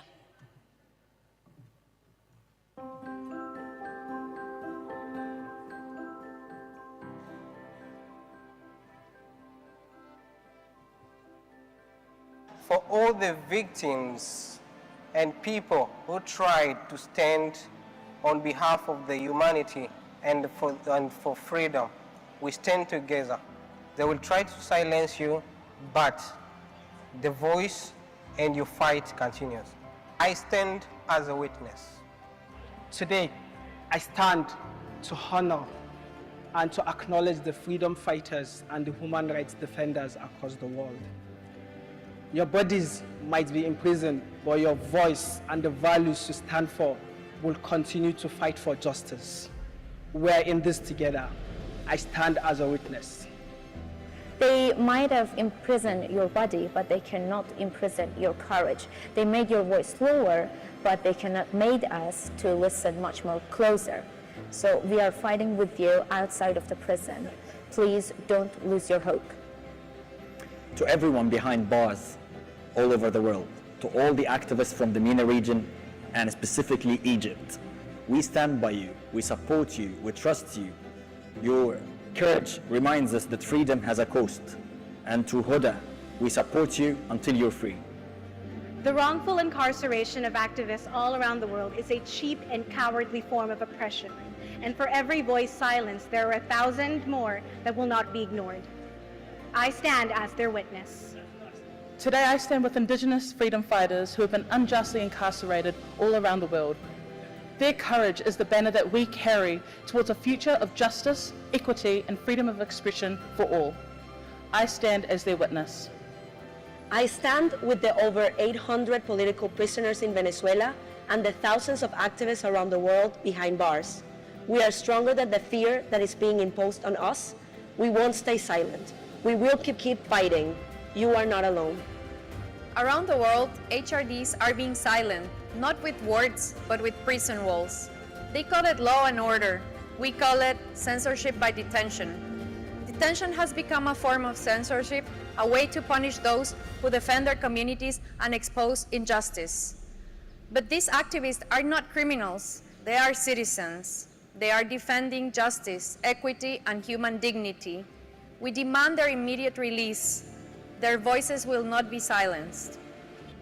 We have you in our minds, we have you in our thoughts, we have you in our constant work. What you do is very important, and we're very, very, very, very worried about what's happening. There is an ongoing escalation on the persecution against activists, and we must stand for you in name of humanity more than ever. And that's what we have been doing, and that's what we will be doing. So you can count on youth, you can count on Civicus, we can count on humanity. So we stand fully as your witness, more than ever. Nelson Mandela spent 27 years in prison because he believed in something bigger than himself, because he believed that another, better world was possible. Today, there are tens of thousands of Mandelas around the world, in all continents, in the far corners of the globe. We stand with them in solidarity. We want to let them know that their struggles for peace, justice, equality, and sustainability are not forgotten, and neither are they, and they are not alone.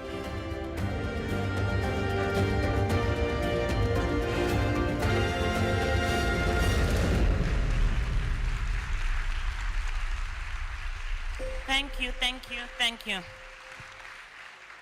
We will now be led in the collective solidarity pledge by Raylene De La Paz, who is the advocacy lead on the Stand As My Witness project.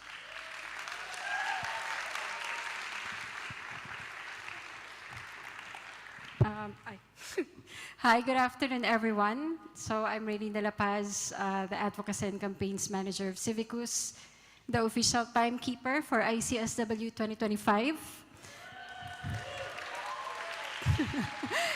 That's the highlight of my ICSW, I guess.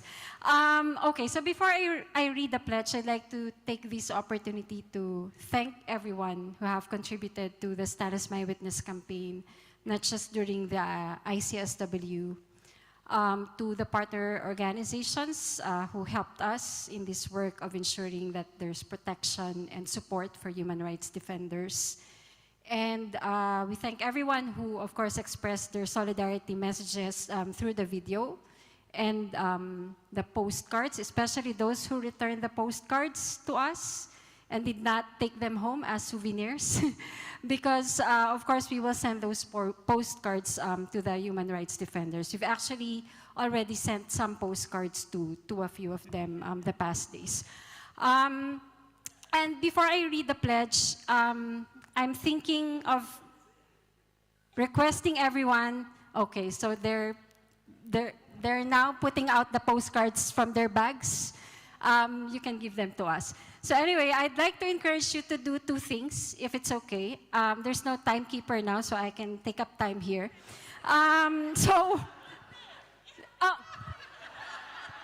You replaced my role. So anyway, so I just encourage us to look around us. We've been talking about, anti-rights movements, anti-rights narratives, and I always say that they're based on threats and fears. But I think in the past days, we've heard many stories of hope, in different side sessions that we're in the plenary sessions, the awardees of the Innovation Awards yesterday. And I'm here now, and it feels different to be here than sitting there and racing those last 1 minute. And I feel like this is hope, and I think this is the energy that we'd like to bring after ICSW. I've always said this, and I strongly believe that we're still the force to reckon with as civil society. That's why they're so threatened, by our power and solidarity. Next that I'd like us to do is to turn to the person next to us, either on your left or on your right. If there's no one beside you, you can just talk to yourself. That's okay, we do that a lot. As activists, we need that. And to say thank you, to the work that our colleagues are doing. But wait, can we do that to celebrate diversity in this room? Can we do that in our own language?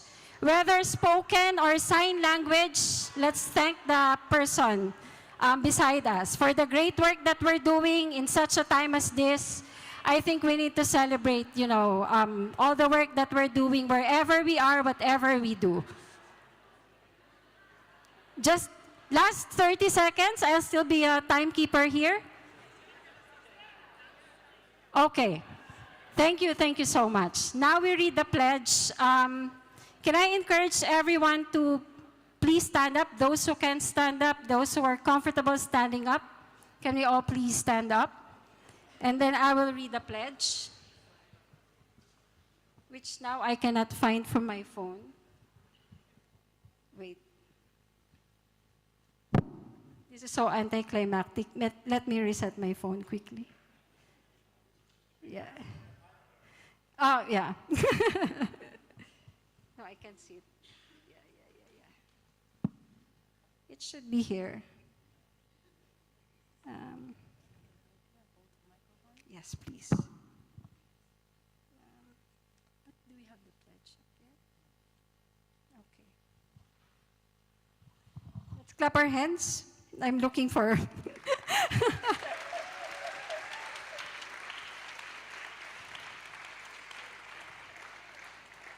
I seriously lost the pledge. Wait, let me look for it. Don't we have it? No, we don't. Wait. Can I comment? Yeah. While we look for the pledge, Mandeep, do you want to come and say a word as part of the closing, and then we will come to the pledge before I call Catherine. Thank you.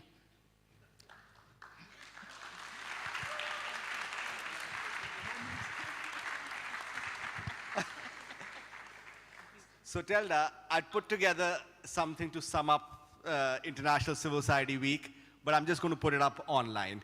But what I want to do is, I want to thank you for bringing us joy.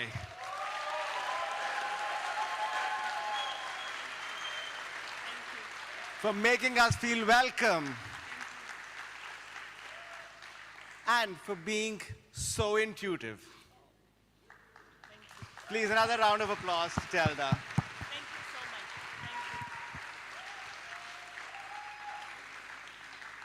Do we have the pledge, Ray? Okay, all right. Let me hand it over to you. Because I don't want to be the last person speaking and closing ICSW. So, this is the Pledge of Solidarity with Human Rights Defenders. I read it first and then you can follow after me. So I stand as a witness because no one should ever be jailed for defending our rights.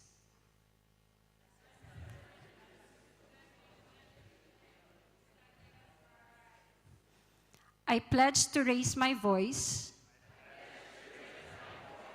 to protect those who protect us. Our silence can raise the risk for human rights defenders. But our pledge helps them free. From courtrooms to prison cells, human rights defenders fight for us. And I pledge to fight for them through the work that I do, the life that I lead, and in all ways possible. Because a world where activists are silenced is a world where none of us are safe. And today, I stand with those on the front lines. Thank you very much.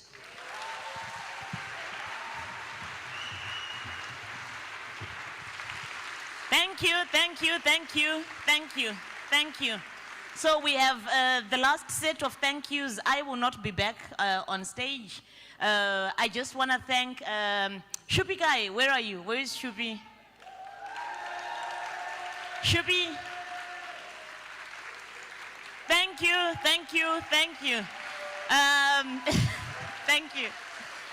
I am thanking Shupikai because she was my behind-the-scenes runaround, making sure that I have everything that I need, and I just wanted to acknowledge your hard volunteer work and stepping into that role. I'm not always easy in the back, so thank you so much, Shupikai.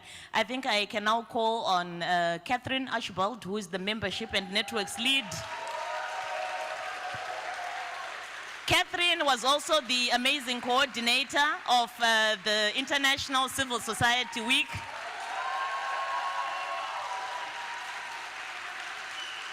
Thank you. And she has a few vote of thanks, and yeah, she will also close. Thank you for your amazing vision. Thank you. Thank you so much, Tilda. It's just incredible to have you here. And to have all of you here and everybody else who's been here throughout the week. I have the wonderful task of thanking people, thanking some more people. And there are two people really who have been the heartbeat behind this event. They don't know I'm doing this, and I'm asking them to come up and really stand on stage with me. Because none of this and none of what you've seen this coming week would have been possible without these people. And there are lots of these people, but I want to talk to these people in particular. Wasurat and Audrey, please come up on stage with me. Ooh!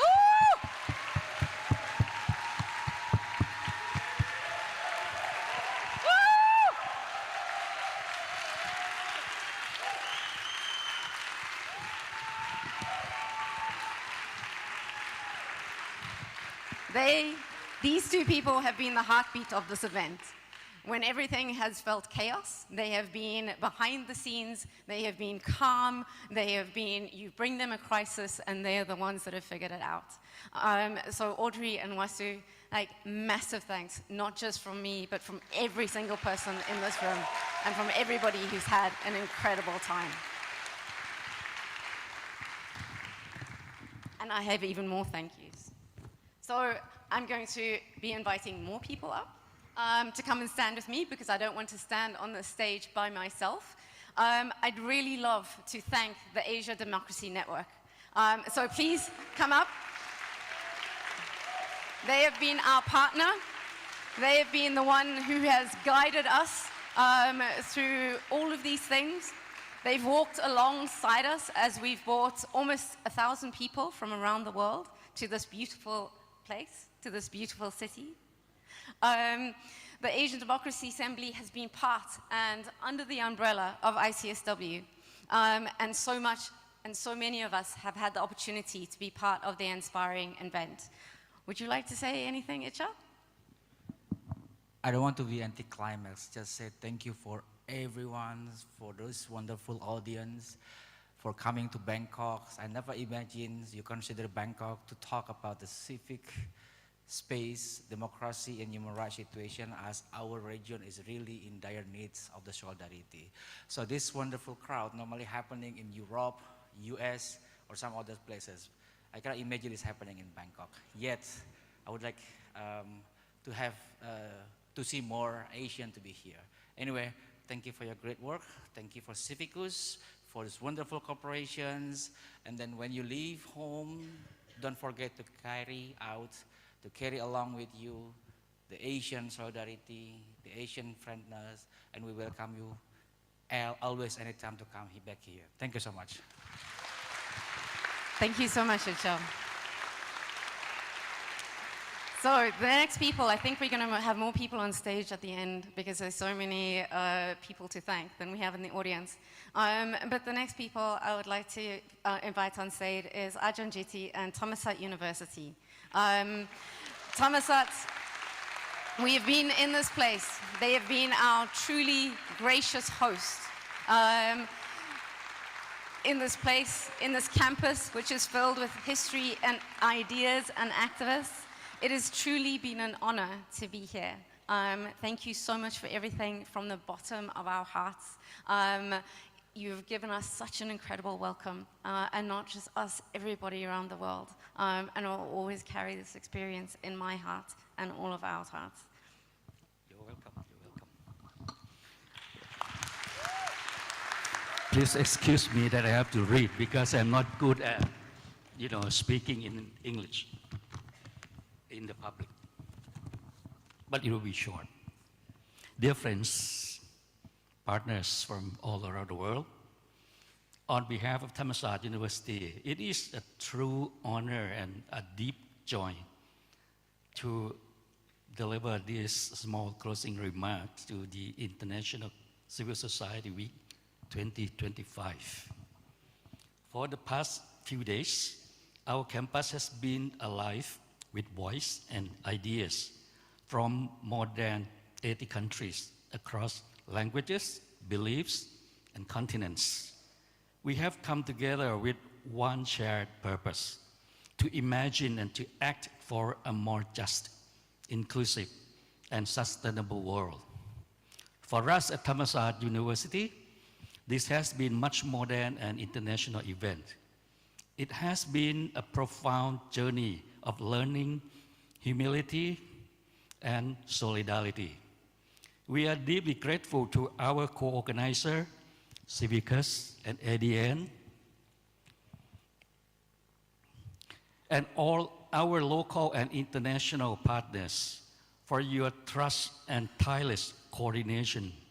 You have transformed our university into a global hub of dialogue, diversity, and action.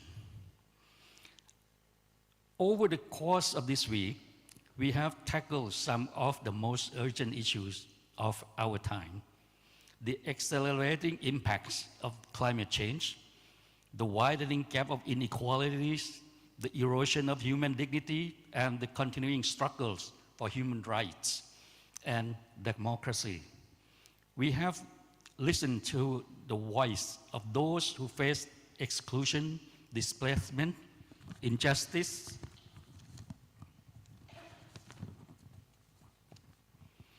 and we have been reminded that no nation, no institutions can face those challenges alone.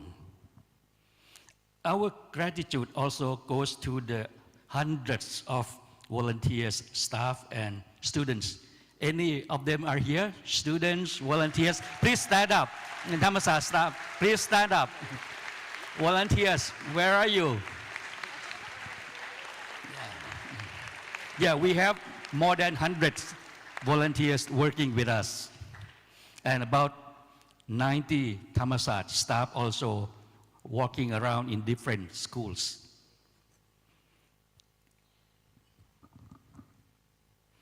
Hundreds of them who have made this week possible, setting up classrooms across 9 schools, facilitating workshops, ensuring smooth coordination, and keeping the overall environment conducive to achieving the event's objectives. You have shown extraordinary patience, creativity, and commitment even when challenges arose. Yes, we know our facilities were far from perfect. Some sessions were held in temporary tents in the park and in the nearby hotel. But your flexibility and good harmony turned these limitations into opportunities for connection. In those moments, we saw the very essence of civil society: adaptability, cooperation, and shared purpose. In fact, Thammasat University itself has learned so much from this experience. Our students, faculty members, and local partners, including NGOs and community leaders, have gained insight not only into the issues discussed, but also into organizational resilience and adaptive management. How to respond to uncertainty, unexpected incidents, or miscommunication with teamwork, creativity, and empathy. These lessons will strengthen how we teach, research, and work with the communities in the future. This week, he has reminded us that meaningful dialogue doesn't depend on perfect conditions or luxury venues. It depends on sincerity, openness, and the courage to listen. And these were abundant here in every workshop, every smile, every conversation, under the tents or beneath the trees.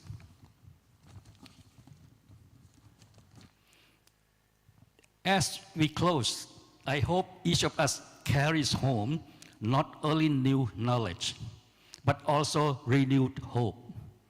The belief that despite our diverse paths, we are united in purpose to defend human rights, to protect our planet, to restore humanity in our systems, and to keep our compassion stronger than our fear. Please know that Thammasat University will always welcome you back, not only as guests, but as part of our extended family of learners, activists, and dreamers who care deeply for the world. Thank you for your patience, your participation, your inspiration throughout this week. May you travel safely home, and may the spirit of solidarity born here continue to guide your work and light your path ahead. Thank you very much.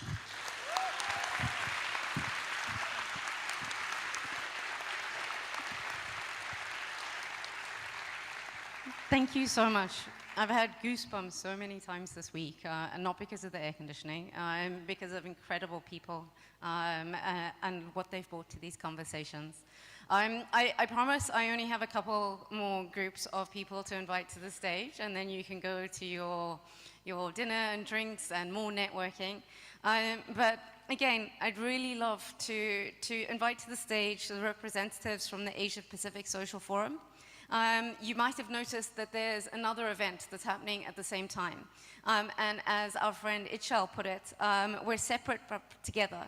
It's been a very, very powerful experience to share this space with you. We've connected the local and the global and the regional, and we're sharing our struggles and our dreams. So please, if you do want to, we'd love to have you on stage with us as we thank everybody.